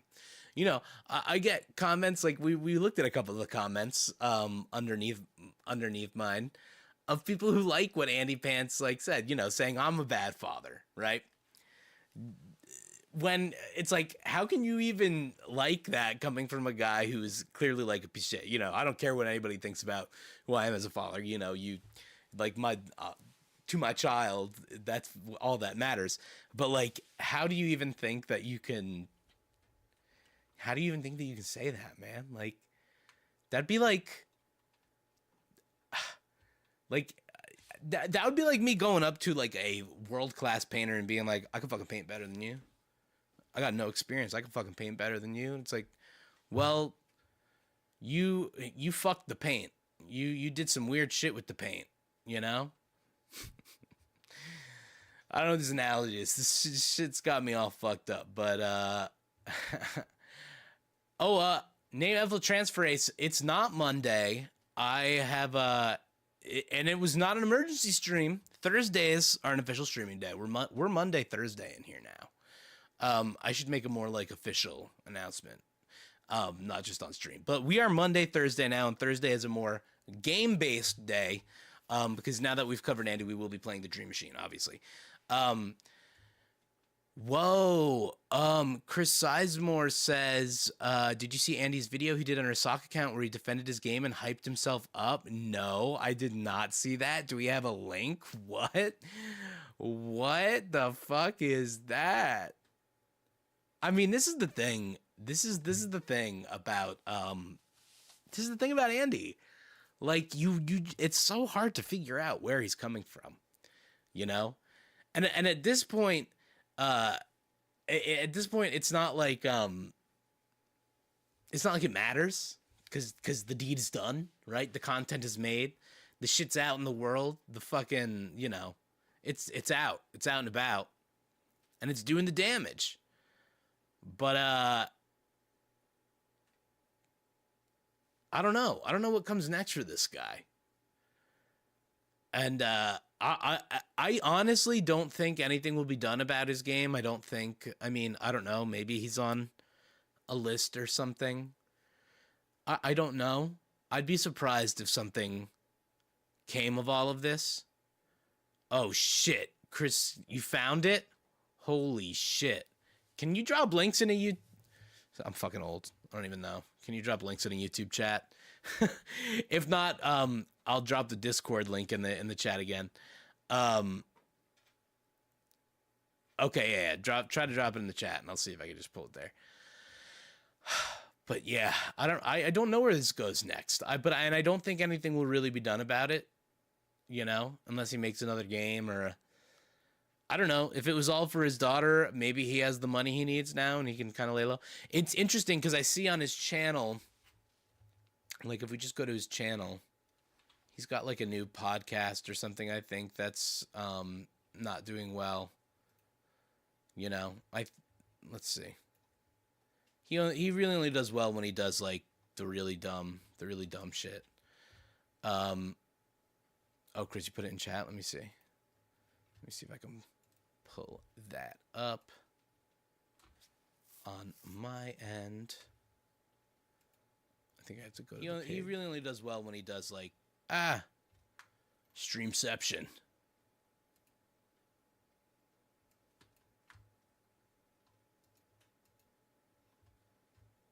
The fuck? Why can't I open the chat panel for myself? That's weird. Huh? I can't get in my own chat? What kind of freak shit is this? Let me get it on my phone. Hold on one sec. Oh, Dark AndyPants Gaming? Okay. Okay. DARC AndyPants Gaming? Alright, I got it. DARC AndyPants Gaming. The Dark Voice. Oh, shit. The fuck is this? Steam is... Yo.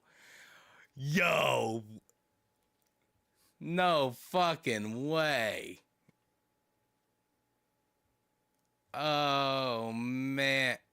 Oh, White Rabbit. The man you are defending is not who he says he is. Wait, yo, what? Yo, White Rabbit's... Yo, what the fuck is going on? Guys, my mind is blown. We're in a hole right now. Dark Voice of Gaming says, then let the truth come to light. If he is not who he claims to be, the mask will fall off eventually, but I don't deal in rumors, I deal in receipts. Got some, drop them. The White Rabbit of Anonymity, thank you for your thoughtful and nuanced comment. I really appreciate you taking the time to share these insights. Wait.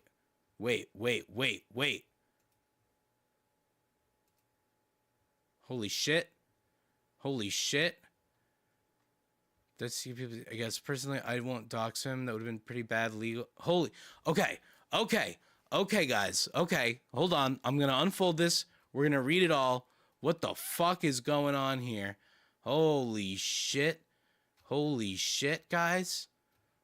Yo, my brain is fucking sizzling. Okay. White Rabbit says, the man you are defending is not who he says he is. The Dark Voice of Gaming says, then let the truth come to light. If he is not who he claims to be, the mask will fall eventually. But I don't deal in rumors. I deal in receipts. Got them? Drop them. The White Rabbit says, glad I could get a response from you with my hyperbolic statement. That's how you get people to pay attention on the internet these days, I guess. Personally, I won't dox him.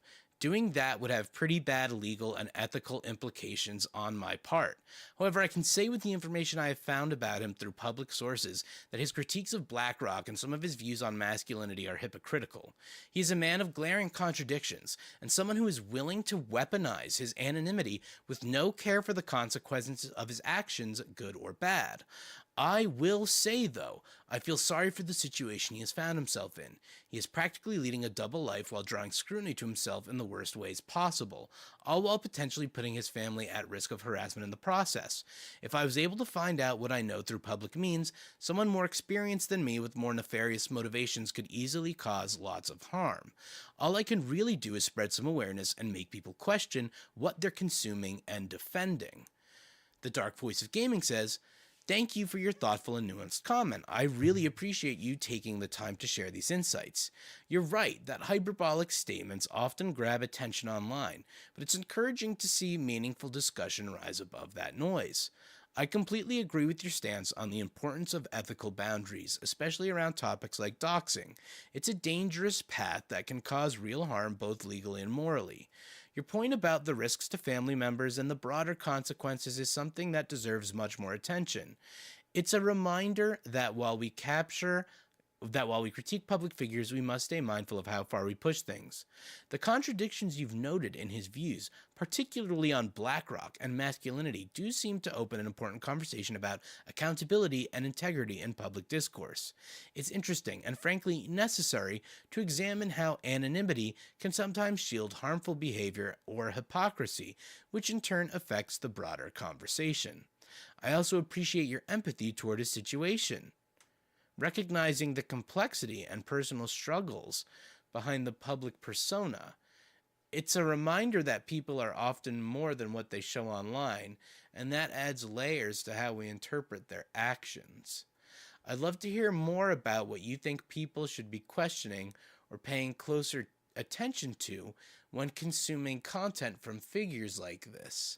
What signs or patterns do you think indicate when someone might be manipulating their image or messaging in ways that deserve skepticism? And how can we as a community encourage more critical thinking without crossing ethical lines? Thanks again for contributing such a respectful and well-rounded perspective. It's conversations like this that really help elevate the dialogue here. Holy shit.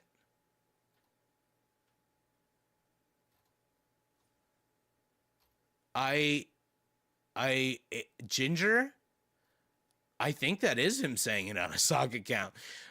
So, like, we don't know this for sure, but, like, what makes me kind of think that is I also appreciate your empathy towards his situation, recognizing the complexity and personal struggles behind the public persona.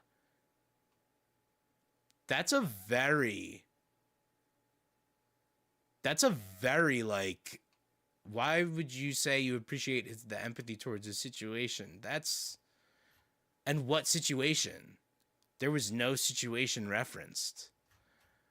All right, let's watch this. So, So this is apparently a sock account of Andy. Yeah, I mean, support AndyPants and his work. In this video, we dive deep into the controversial ban of AndyPants Gaming new 2D shooter Chad vs. the Gay Nazis from Steam under highly suspect circumstances. The case shines a harsh light on censorship, cancel culture, and the forces controlling what content gets promoted. Chris, I'm so excited, Chris. Chris, like, what the fuck, man? You just fucking, holy shit. You reignited this shit. White Rabbit's in this shit. What the fuck is going on here, man? What the fuck is going on? Oh my god. Okay. All right, let's watch this. Let's also, I want to just see what videos does this guy have? Okay, wait. This is absolutely his shit. This is absolutely his shit, because these are like his, yeah. Anita Sarkeesian fucked gamers to rewrite the rules. Stop gooning your life away. AndyPants Gaming is my favorite grifter exposed, or maybe not, or maybe he's right. 9 months ago he started. Yo. Whoa. Okay, all right, let's watch this video. Let's watch this video. Oh my god, guys. What's the link tree lead to? No way.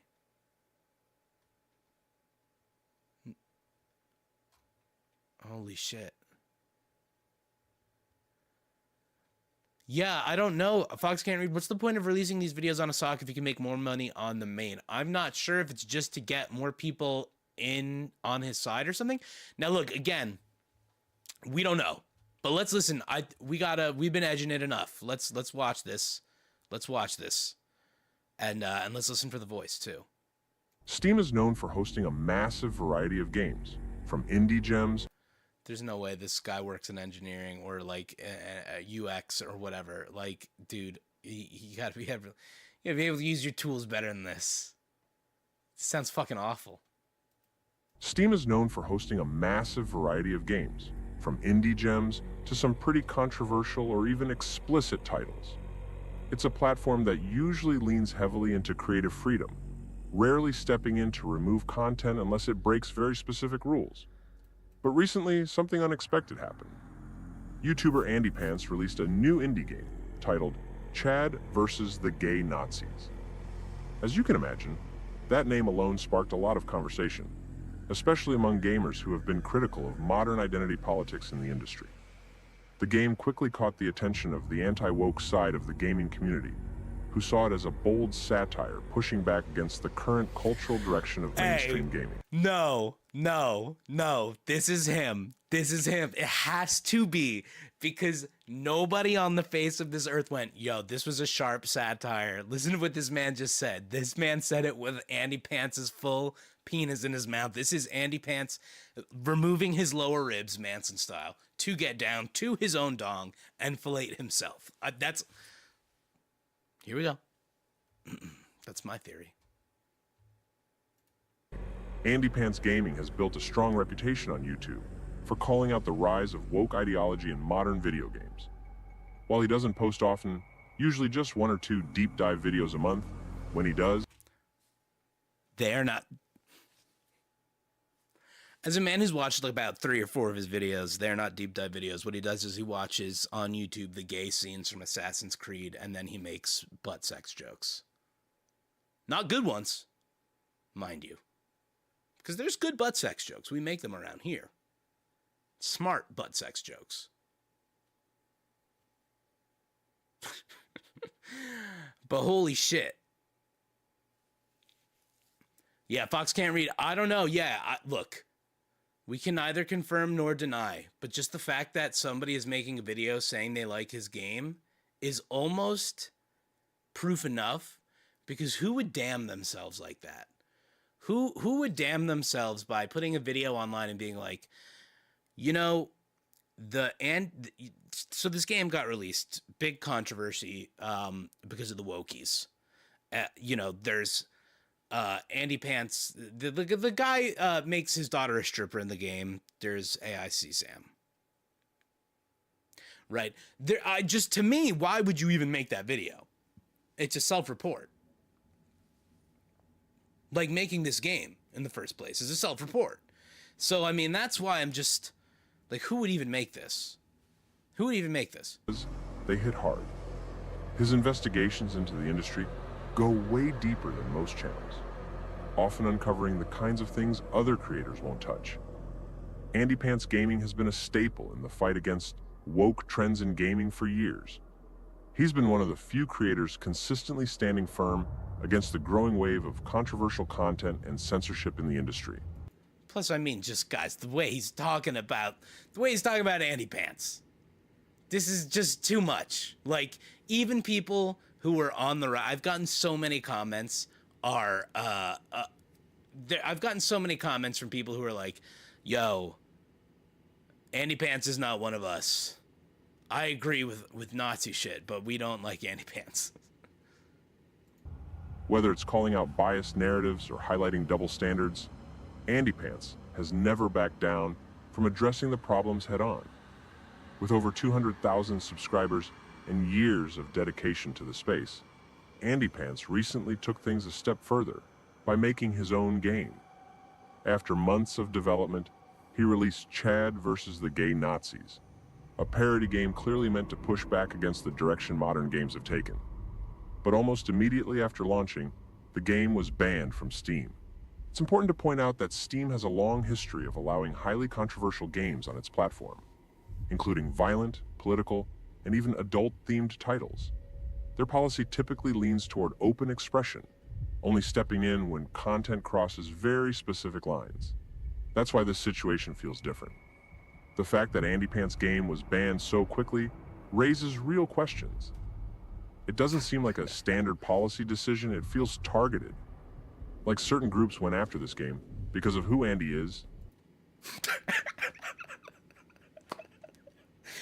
Come on, guys. It's gotta be a soccer cat. I think I'm in on the conspiracy theory. I think this is a sock account. I mean, this guy is gargling.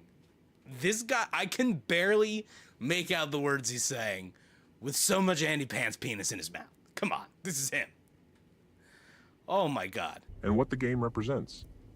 When satire goes in one direction, it's often protected. It's not satire, though. But when it pushes back against the narrative, suddenly it's a problem. AndyPants Gaming is facing serious censorship beyond just Steam. After his game, Chad... Also, who calls him AndyPants Gaming? Nobody fucking calls him AndyPants Gaming. Who adds the gaming? Nobody does that. That's a man who wants that thrown on at the end there. Everyone just calls him fucking AndyPants because he's... right? Like, I don't know. All these... Now I'm looking at all the little things. Versus the Gay Nazis was banned there. His Shopify store was suddenly taken down, followed shortly by his Linktree page being removed as well. This looks like a coordinated effort to cancel him, likely driven by leftist activists who have targeted AndyPants across multiple platforms. It's becoming clear this isn't just about one policy violation, but the other reason he might be doing this in a sock account, right? Like, say he did need money, extra money, fast, right? Theoretically, if you were on your main channel and you're like, oh, if I make a video that's called, whatever, like, whatever controversial title, and I can get that to pop off, then I could probably do that on another channel and pull in, a second stream of income. Or at least, make more controversial stuff and that, like, I think that might be...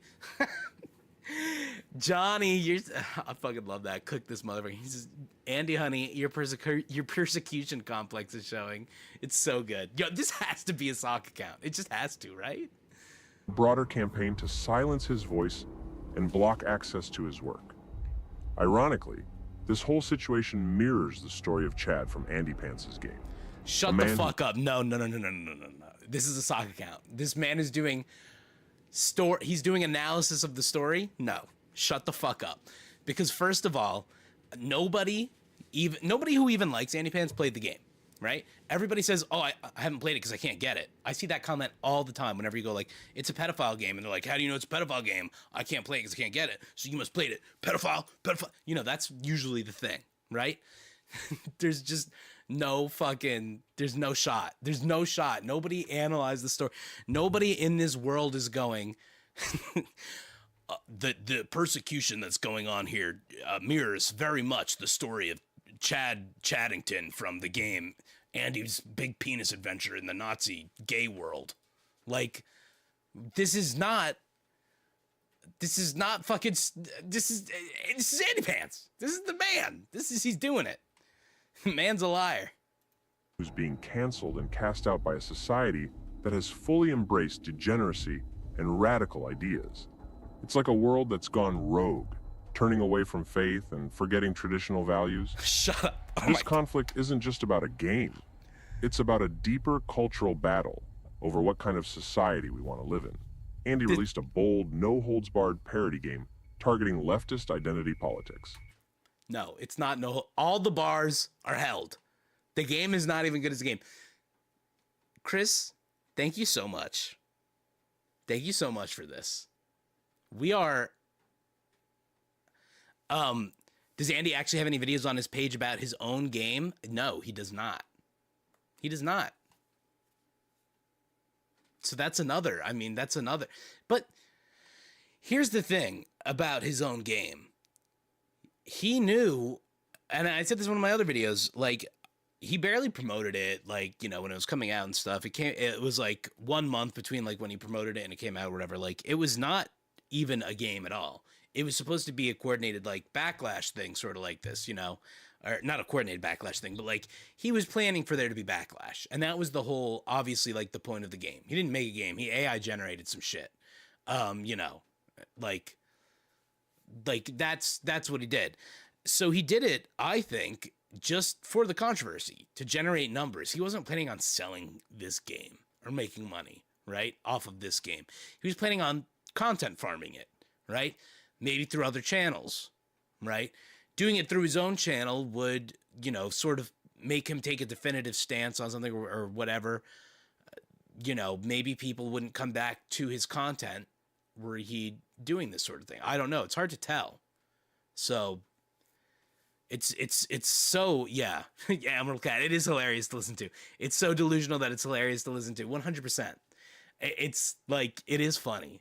And it, you know, this is again why I think it's a sock account, because it's coming across as something that could be one of the greatest satires of all time. It could be, just like AndyPants' regular videos.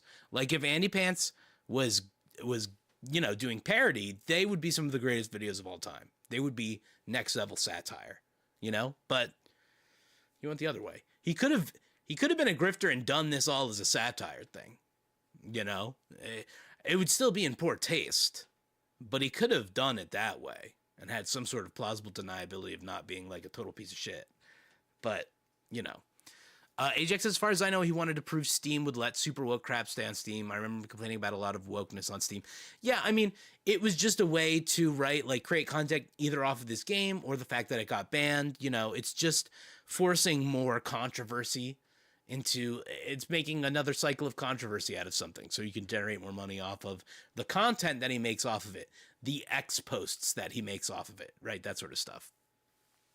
Fox Can't Read said it's super weird that he hasn't tried to farm views from the Freeze Peach crowd about I'm being censored, right? I don't know the Freeze Peach crowd. I don't know. I don't know who they are.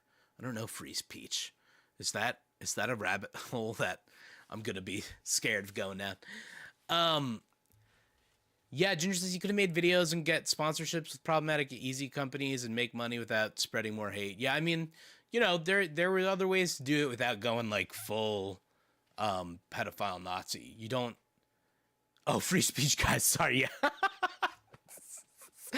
I was like, oh, is free speech some like conservative? I'm like, they're coming up with weird names for the conservative shit these days. It's the free speech movement. Yeah. The free speech guys. Yeah. It is super weird that he hasn't tried to farm views from them. Yeah. About being censored. I mean, I'm sure he has. Maybe that's what this channel kind of is, right? You know, because were he to come out and say my game is brave and bold, I think, you know, that there's less like credibility to that. For someone else to do it, it becomes this thing. I thought there was some Mario R34 stuff. Yeah, for real. Freeze Peach sounds like anti-woke Mario. Yeah, Ginger says that too. Oh man, I don't even know what Mario R34 stuff is. Shit. Oh, Rule 34. Oh shit, never mind. Sorry. Stop it. Stop it. Everybody stop. Everybody stop. Everybody stop. Stop it right now. Here we go. Back into this. A 2D shooter where literal gay Nazis are the villains. Despite the clear satire, Steam refused to let him sell the game on their platform. Fandom Pulse recently shared exclusive quotes and screenshots from AndyPants himself about the whole situation. But things have only gotten worse in the last 24 hours. AndyPants' Shopify store, where he was selling the game independently, suddenly went offline. Who cares? Now, Who knows? Anyone trying to visit the page just sees an error message saying something went wrong. Hey, Ginger, King Koopa Cloaca sounds like the best rapper right now. Like, yo, you heard that King Koopa Cloaca track? Fucking went hard. It's gonna give you shell. This store is unavailable.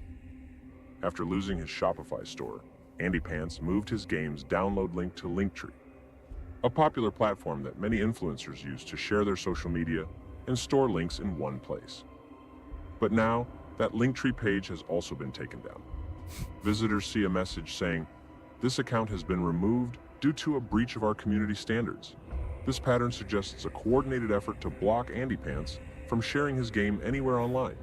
The game itself features The music too, guys. The music in the background of this fucking oh my god, Ajax. I just saw that Frankie Faye video. I didn't watch it yet, but I saw it. I want to watch it about the Sears King DDD drooling picture. I want to watch that shit. We should maybe watch that on stream or something. Cuz that's my shit. You know I love that shit. There's caricature parodies of well-known personas in the gaming community.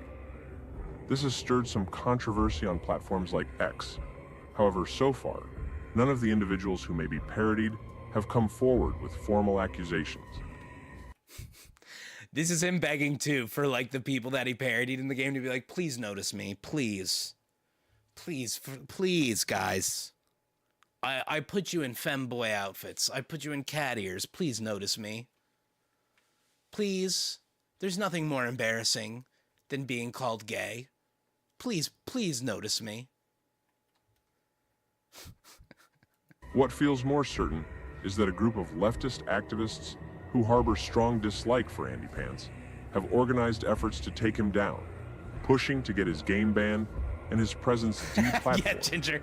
This coordinated campaign goes beyond simple criticism and looks like a targeted attempt to silence him and stop the game from... Wait, Ginger, is there actually a restraining order? Do we know this? Do we know this for sure? That's crazy. Is that true? Yeah, it's big notice me senpai vibes, 100%. This is okay, so now I'm seeing more why he made this video on a sock account too. Like again, unconfirmed, allegedly, but like definitely does seem like him. And I get why he's doing it on a sock account because like it's so desperate on your main account to be like, guys, I made fun of you. Please. From being shared. The story of the game feels deeply personal, almost like a reflection of Andy himself, through the character of Chad, a father who's lost custody of his daughter. He did it. Now this is how you know it's him. He did it. He called himself Chad. Because of his beliefs, living in a society where sexuality and degeneracy have become the new normal. Anyone who opposes this is labeled a bigot, an outcast, or even a white supremacist. Fuck you, bigot. Fuck you. Ajax saying can't slurp yourself on main is maybe the highlight of my night. That's hilarious. The game's characters include men dressed in women's clothes and black figures, which seem to represent the kinds of characters that the big gaming industry is pushing on players today. Through this game, AndyPants is holding up a mirror, showing players the cultural shifts in gaming and making a statement about the world he sees around him. The game uses a lot of modern terms and phrases like Black Lives Matter and trans men are women, presenting them as part of its parody. While it's disturbing for some, it's meant to reflect what the creator sees in today's society, especially in America, where faith and religion, particularly Christianity, seem to have been largely abandoned. In the game, the character Chad. Yeah, Fox, I was like, men in women's clothes and black figures. Did he just call black, like, people black figures? Is that what he's saying? Is that what he meant? Like, I can't even tell what he means. Is forced to live in a world surrounded by these degenerate characters whose Oh, see, he's he's trying to get everyone to notice him. That's Hassan Pike. main right there. focus is shown as harmful and inappropriate, especially involving children. The game uses extreme satire to criticize what it views as troubling cultural trends. Now, it's important to recognize that this game may seem inappropriate or even offensive to some people, and that's understandable. It's a very bold parody, and it doesn't hold back on content. Oh yeah, Kermit. They literally don't see trans men like that. For some reason, I don't understand. Controversial topics. But at the same time, this is a game, and like many other games before it, it uses satire to make a statement. There have been far more graphic or offensive games that somehow became normalized without as much backlash. The society Exactly, Chris. It's not satire.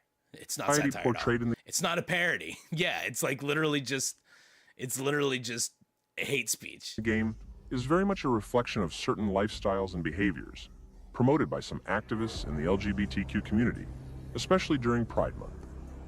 Whether you agree or disagree with the game's message, it's clearly designed to provoke thought and discussion about these cultural issues. Oh, no, it doesn't provoke thought. Oh, no, this is the kind of shit that shreds your brain cells up real good. No drug or alcohol could ever dull your mind like a game like this. Listening to the thoughts of AndyPants will absolutely smooth your brain over like a rock at the bottom of a gentle stream. This game is bound to cause outrage for some people, and that's no surprise. While the design and style come off as a somewhat childish parody of reality, it's touching on very Design and style does not exist in this game. It's an AI-generated mishmash of all poopy. real and sensitive issues happening in today's world. For example, there have been cases of teachers accused of criminal behavior involving young children, and debates. There's been cases of AndyPantses. No, not official cases of AndyPants accused of criminal behavior towards children.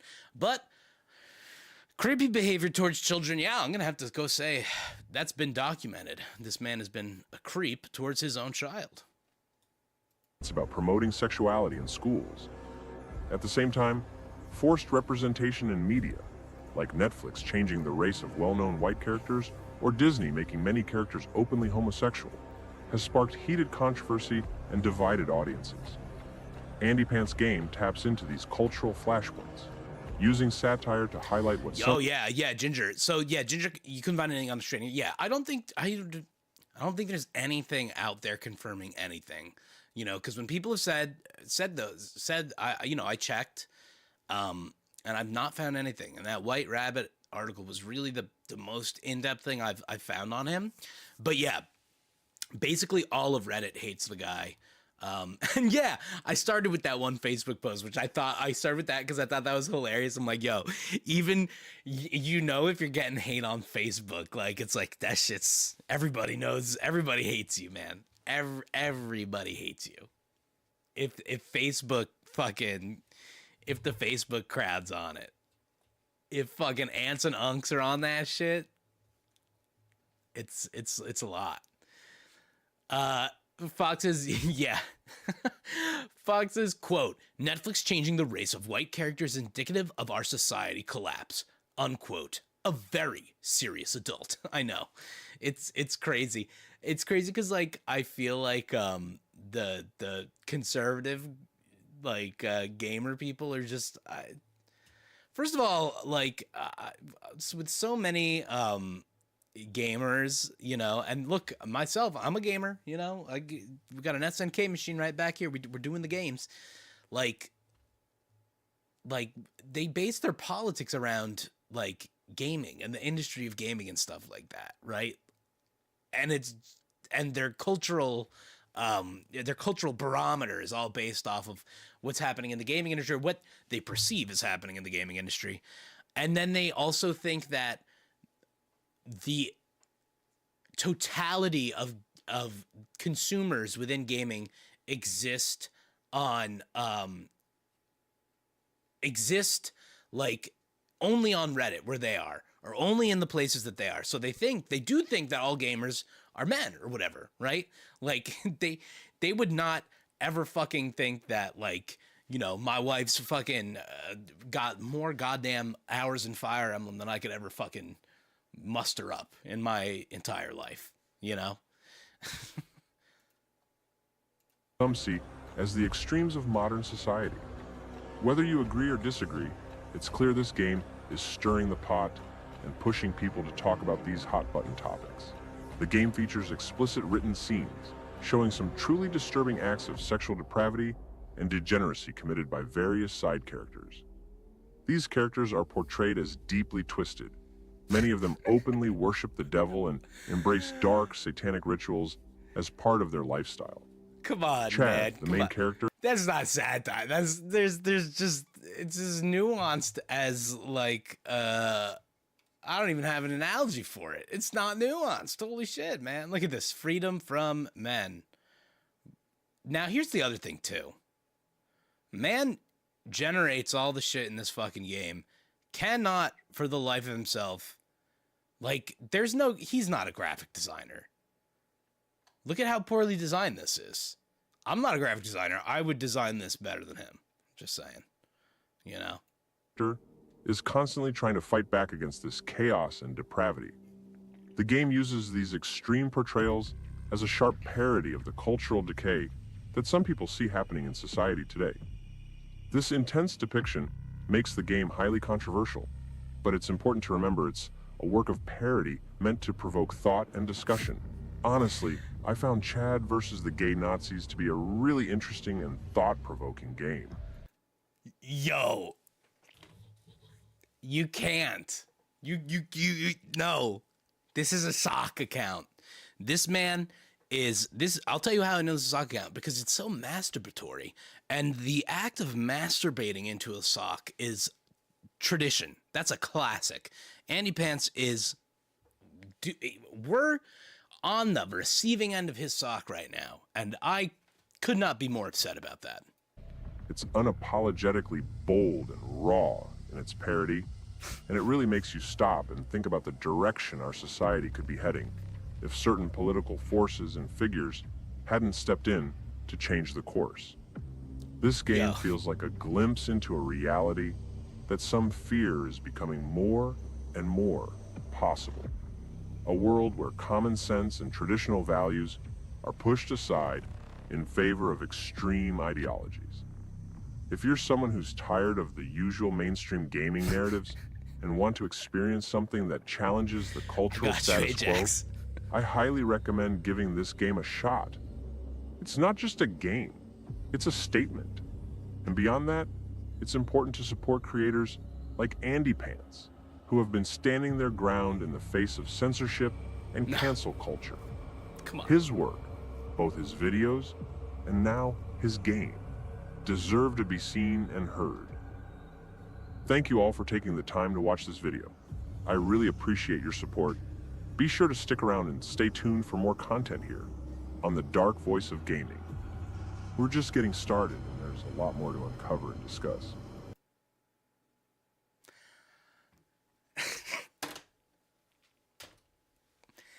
Yo, okay, so my other thought might be that this is his sock account used in a more secular approach, because he wasn't always doing this religious stuff. Before he did the religious grift, he was just doing regular gaming content. So maybe he feels, well, actually, Here's something to think about here. His stuff outside of his outrage bait doesn't do very good. Right? So like these podcasts, what happened with Call of Duty, right? 4.2 thousand views. What happened with Ghost Recon? 11K 1 month ago.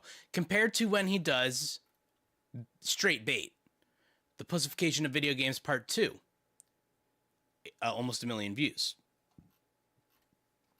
Where's Part 1? It's got to be around here somewhere. Right? Nothing else does as well as when he does anything else. I guess he does Liberal Meltdown compilations. That's fucking hilarious. He can only really make content that is super, playing to that audience, right? Like his original videos here, I think he got called out for a lot of these being like not religious at all before he started going into stuff. But yeah, the Genius of Fallout, 15,000 views from 1 year ago. But, if you look at some of these other views, like when did games become so soft? 800,000, right? These where he just talks about why open world games are broken, 75,000. What's so good about immersive sims? 18,000. Right? Why quit playing new games? 246,000. Woke, bam. All this stuff he starts doing. Who Killed Masculinity? 2.8 million. Right? All this stuff he started doing, obviously he has to do with the hate speech, or it's just not gonna work. Okay, here's the Pussification of Video Games, right? He made that a year ago, 1.4 million views. So of course he'll make the Pussification of Video Games Part 2 a year later or so, right? Those are the things that work for him. Is Battlefield 6 actually good, right? He can get 105,000 on that. He could, probably make the content and do the long build of the YouTube channel or something if he wanted to, without the hate speech. But, this lets him have his hate speech. He's got a backup channel. Let's see. His link tree is still gone, I think, so he can't get that there. Yeah, this is his stuff, gang. That's AndyPants. I'm not really looking to cover him anymore or anything, unless he makes another Nazi game or whatever, and then maybe we'll talk about him or something like that. But that was our deep dive on him. He could have went about it in different ways. Yeah, 100%. He's just a bigot. He's a bigot for sure, and even if that wasn't the way he originally went about stuff, that's what he is now. He's cemented his legacy as a hate monger, and as a terrible parent. So, that's the word on the street. Chris, I'm glad you came in here. I'm glad you came in for this first stream. It's a little different than what we usually do, but this was a very deep dive. We were supposed to play some games tonight. You know what? Let's get a little bit of gaming in. We could do a quick little. We'll get a little bit in. Why not? As a treat, right? I know Ajax is wanting some, and I'm gonna feel bad if I don't give him a little bit of gaming. But yeah, Chris, welcome. Feel free to join the Discord. I will drop the link in there again too, while we switch over to our gaming portion. So yeah, that was a deep dive right there, guys. That was some shit. Hell yeah, Jax, right? Let's do a little progress. Let's do a little 45 minutes. Let's get a little bit of gaming in here, right? Let me get that Discord link in the chat again, just to have it. and then we will dive into the Dream Machine, a woke game about emotions and stuff made out of clay. So boop boop boop boop. Okay, cool. Let me drop this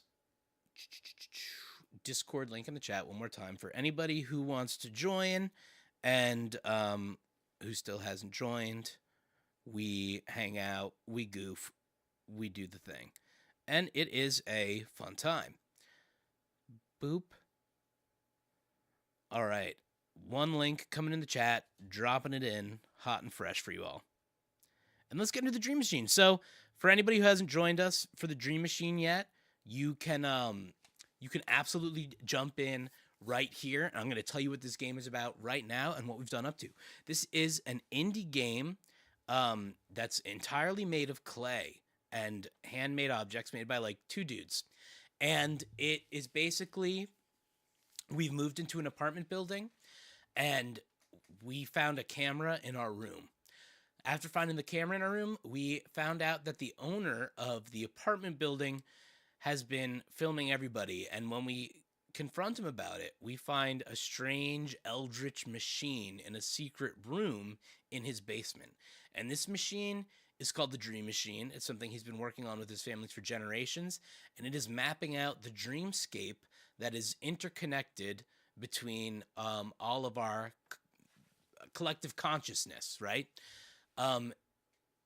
People who are born apparently start at the center.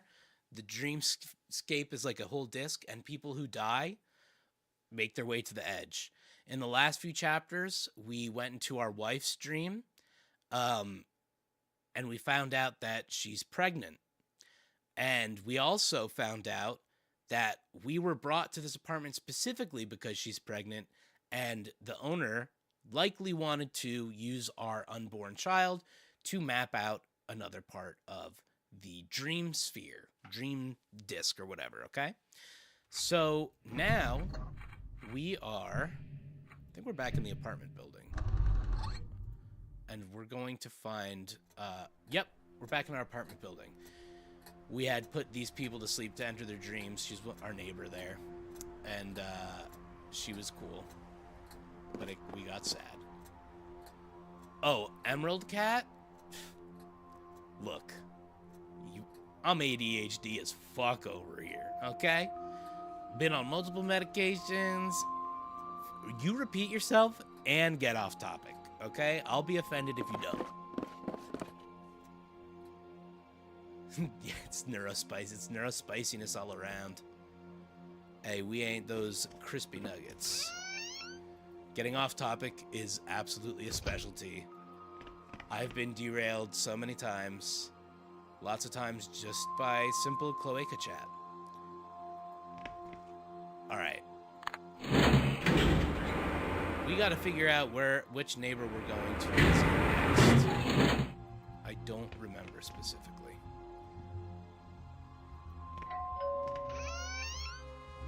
Oh, what's up? I haven't met you yet. Hello. Hi. I'm Victor Neff, your new neighbor. Hey, neighbor.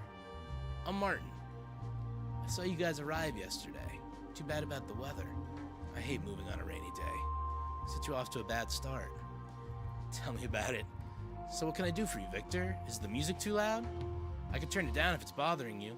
Sometimes I get a bit carried away. No way. It's not. Just doing the rounds, introducing myself. That's nice. I wish more people would do that. Have you lived here long? Almost 5 years now. It's a pretty quiet estate. No problems with anyone, really. I work from home, so that suits me particularly. What do you do? I'm a freelance copywriter. So you're in advertising. Precisely. Most of my clients allow me to work from home, which is practical given my disability. Can I come in? Sorry, no. I'm busy at the moment, and my apartment is a mess. Another time, perhaps? Alright. Sorry, I need to go. Alright, it was nice of you to drop by, neighbor. You know where to find me if there's anything else. Alright, I hate to say it, but we might have to spy on him. So the neighbor is blasting this wild ambient music. Nice. No, Ajax. There was a little jazz coming out of the neighbor's place there. You can hear a little jazz there. Yo, shut the fuck up, Ginger. You doing Chloe? What's your flavor? That's from a commercial or something, right? Hello, I'm Victor Neff. I just moved in downstairs. I just thought I'd stop by and say hi. All right, I'm Selma. Nice to meet you, neighbor. I don't mean to be rude, but I just got off a really long shift and I'm trying to decompress. Is it possible to continue this at another time? Oh,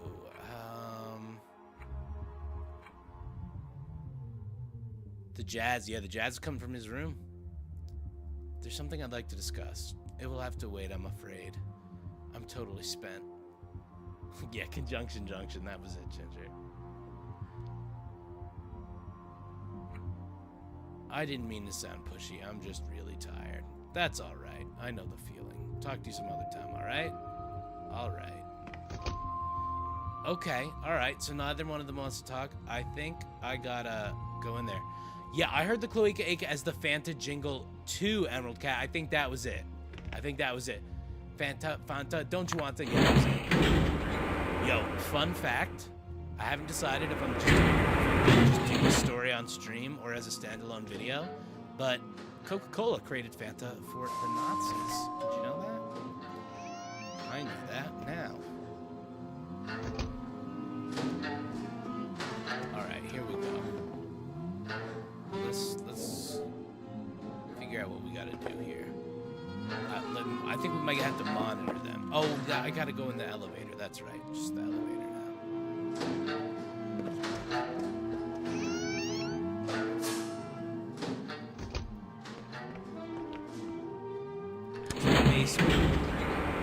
To the basement we go. Right now, this is where the dream machine is. For anybody who hasn't seen it yet, this is it. This frightening monstrosity.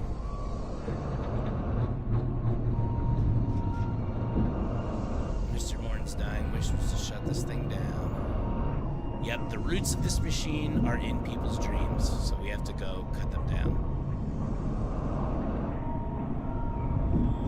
Alright, let's go see what's going on in the surveillance room. Oh, yeah, there's actually... What's this strange device? We still haven't done anything with this yet. Are we gonna have to gas people? That might be it. Let's see. The camera overlooks the lobby. No, I want to see where that guy... Where are my neighbors?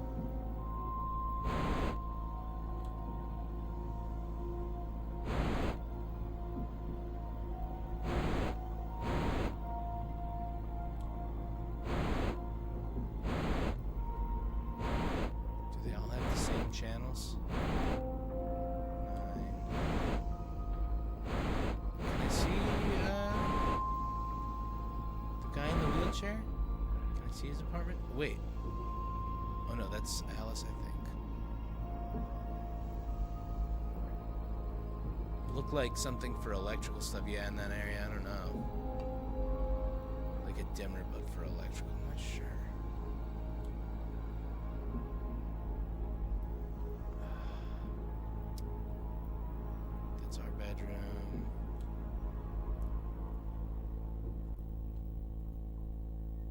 This hallway looks like ours, except it's mirrored and has more furniture. This might belong to somebody on the top floor. Okay, nothing happens with the gas button. Okay. Alright. We have more sleeping powder, I think. We have a master key. That gets us in everywhere. We have Morton's notebook. And there's a couple things in here. Various books on electrical. Okay, the safe we've opened. Okay, now this, it's just this thing. We need to figure out this thing.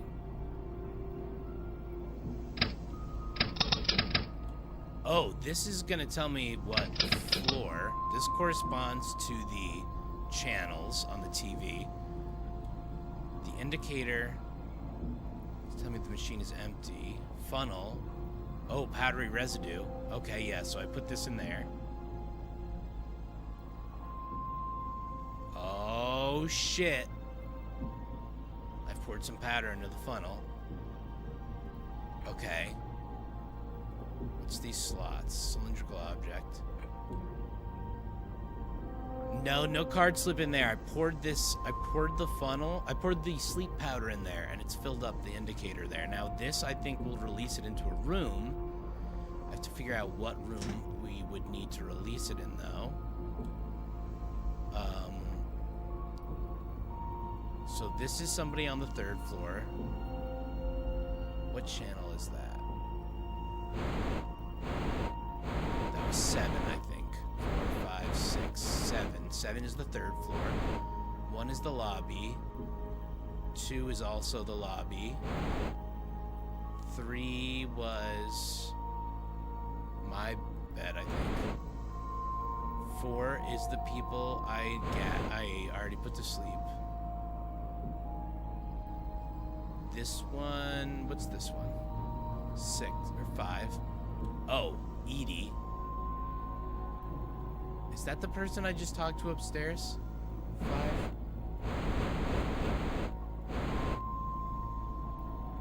Six. So I think 6 and 7.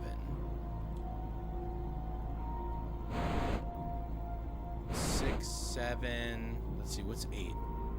Somebody's bedroom. Looks like Edie's. Okay, I think 6 and 7 are what I need to do. Yeah, 6 and 7.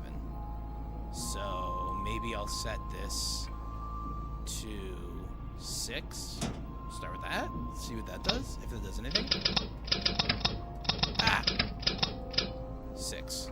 Okay. There's still things for cylinders there, so I don't know. I don't think it's gonna do anything.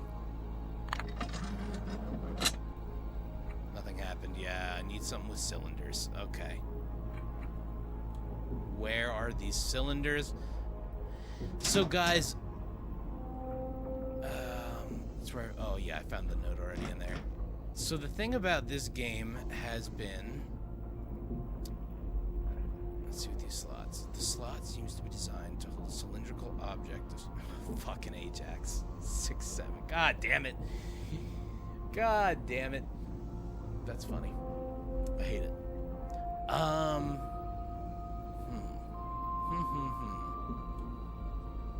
Cylinder. A cylinder. A cylindrical object. Not a key. There's no lock. Not that.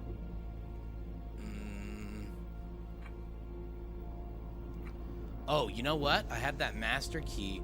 Maybe we go to the top floor and we look in that utility closet. This door is also closed shut with no locks or handles. Like, what the fuck is that? Right? Like, I can't use the master key with that, can I? Am I in the way?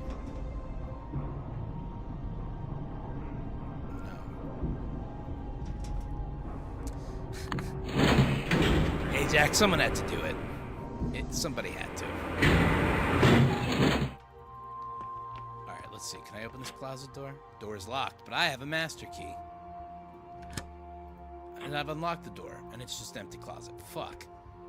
Box contains fire equipment.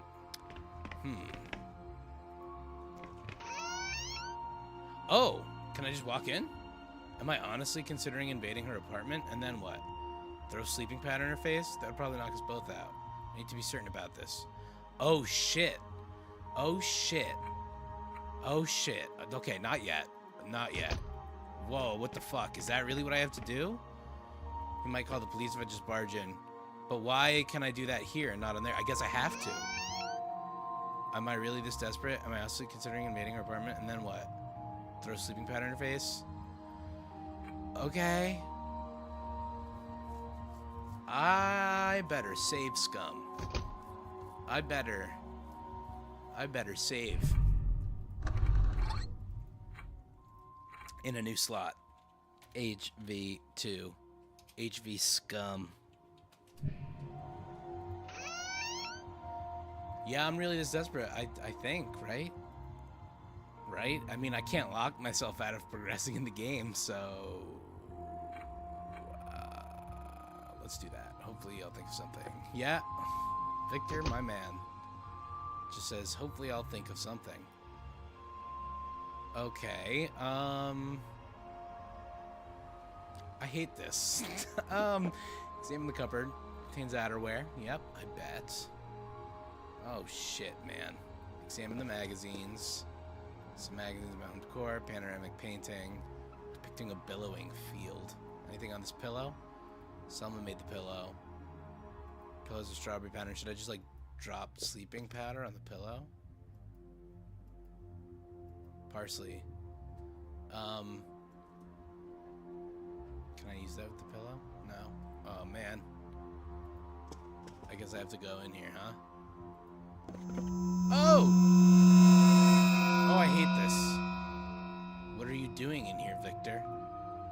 This is a private residence. You can't just walk in on people like that. Ha. Ha ha ha. Oh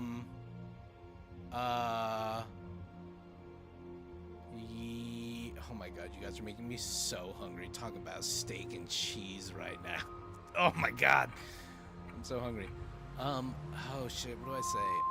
I don't remember how I got here. I must have been sleepwalking. You're joking, right? That's the most unlikely explanation I've heard all week. Shit. I didn't mean it literally. I meant I was going on autopilot. I'm completely wiped from the trip and all the carrying. I know the feeling. I hope you don't find me rude, but I'm in no mood to entertain right now. Don't worry about it. I was just about to let myself out. See you around, Victor. The sound that it made while she came out was terrifying. The doorbell didn't ring this time. She must have disconnected from the other side because she doesn't want to be disturbed. Okay. I'm not going to do that again. That was awkward beyond belief. There has to be some other way of putting her to sleep. Well...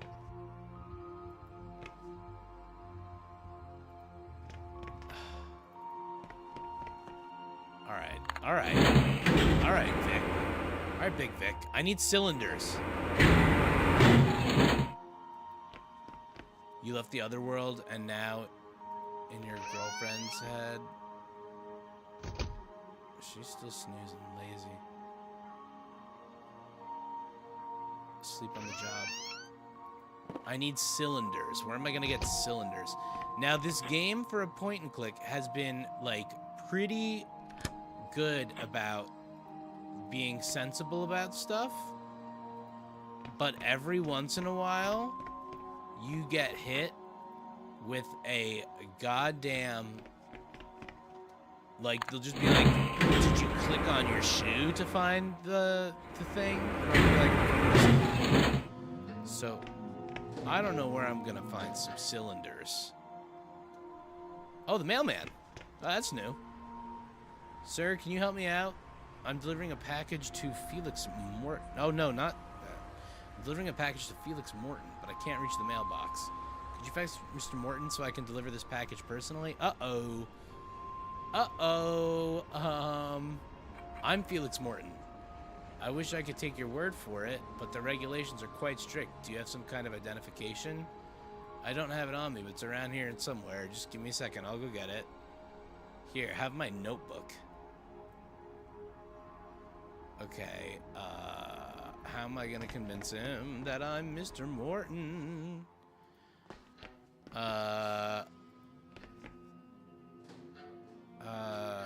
Let's see. In his pants? In his pants, maybe? Let's see. Does he have an ID on him? I mean, is it literally just like check him? Yeah, search Mr. Morton. Can't believe I'm going through the pockets of that man.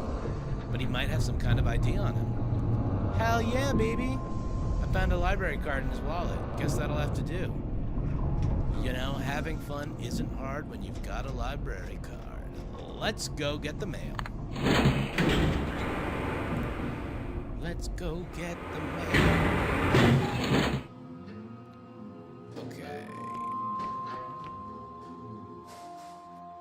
Okay, just call me Mr. Morton, buddy. Boom. Sorry about the wait. I forgot where it was. Teehee. May I see it, please? Here you go. The name is correct, but this doesn't look like you fuck. It doesn't? No. You're about 30 years younger than the man in this photo. Shit, man. I must have taken my father's card by mistake. He's Felix Morton Sr. I'm Junior. Then I have to ask you to get the correct card, sir. I can't let you have the package until you prove your identity. Okay, wait a minute. I gotta put my picture on there. Probably move the photo if I peel it carefully. There, that did it. Shit, maybe I should have done that first. Hey, look, it's me. Sorry about the wait, I forgot where it was. May I see it, please? Here you go. The name is correct, but the card doesn't have a photo on it. It must have fallen off. I better go look for it. You do that. Shit. Shit. Alright, I'm going to my wife. Let's get that wallet size that I know she has on me. Alright, Ginger. You have a good night. We love you. Thank you so much for hanging with us. As always. Okay, let's see if my wife has the thing. Alicia's still sleeping. I won't be able to wake her. Yeah, but where is her wallet-sized photo of me, her doting husband? What? Oh, wait. What's in these boxes? Undefined. Oh, that can't be the correct text. Undefined. Oh, I think we forgot to program the text for this chapter. Maybe for these boxes.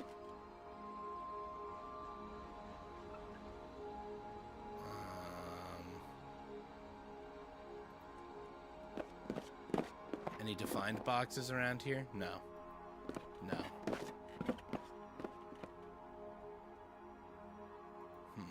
I'm not gonna get a photo of me.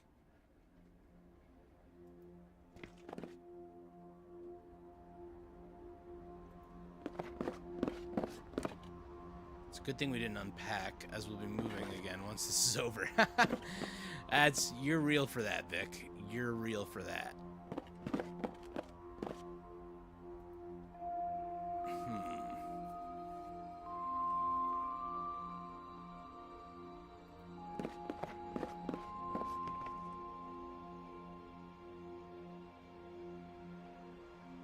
Where would I find this? Well, I'll tell you what. We're gonna save right there. It's a little late. We made a little progress here. We played a little gaming. And next week we're gonna do a proper. We fell into the rabbit hole on this one. Big time. We fell into the rabbit hole. But I have work tomorrow. I'm gonna have to get ready for that. And I haven't eaten either. I'm pretty hungry myself. So I'm gonna eat. So guys, thank you very much for joining us. To anybody who was new tonight, first time joining us, really appreciate. Oh, Ajax, you're right. Mr. Morton probably did take a picture. We'll go through his room. We'll go through his room next time. All right, guys, I'm going to sign off from here. Thank you very much for joining me. You guys are the best. I love you so much. This was a fun time. Everybody, enjoy some food and sweet dreams. Yes, thank you, Ajax. You as well. And everybody also enjoy all of those things. Yeah, guys, good times. Thank you very much. I'll see you guys on the next one. And stay tuned. Oh, that's right. New video essay coming out very soon. Script is done. New riff is done. We're going over Trump's Bible. His literal Bible. All right, everybody. Have a good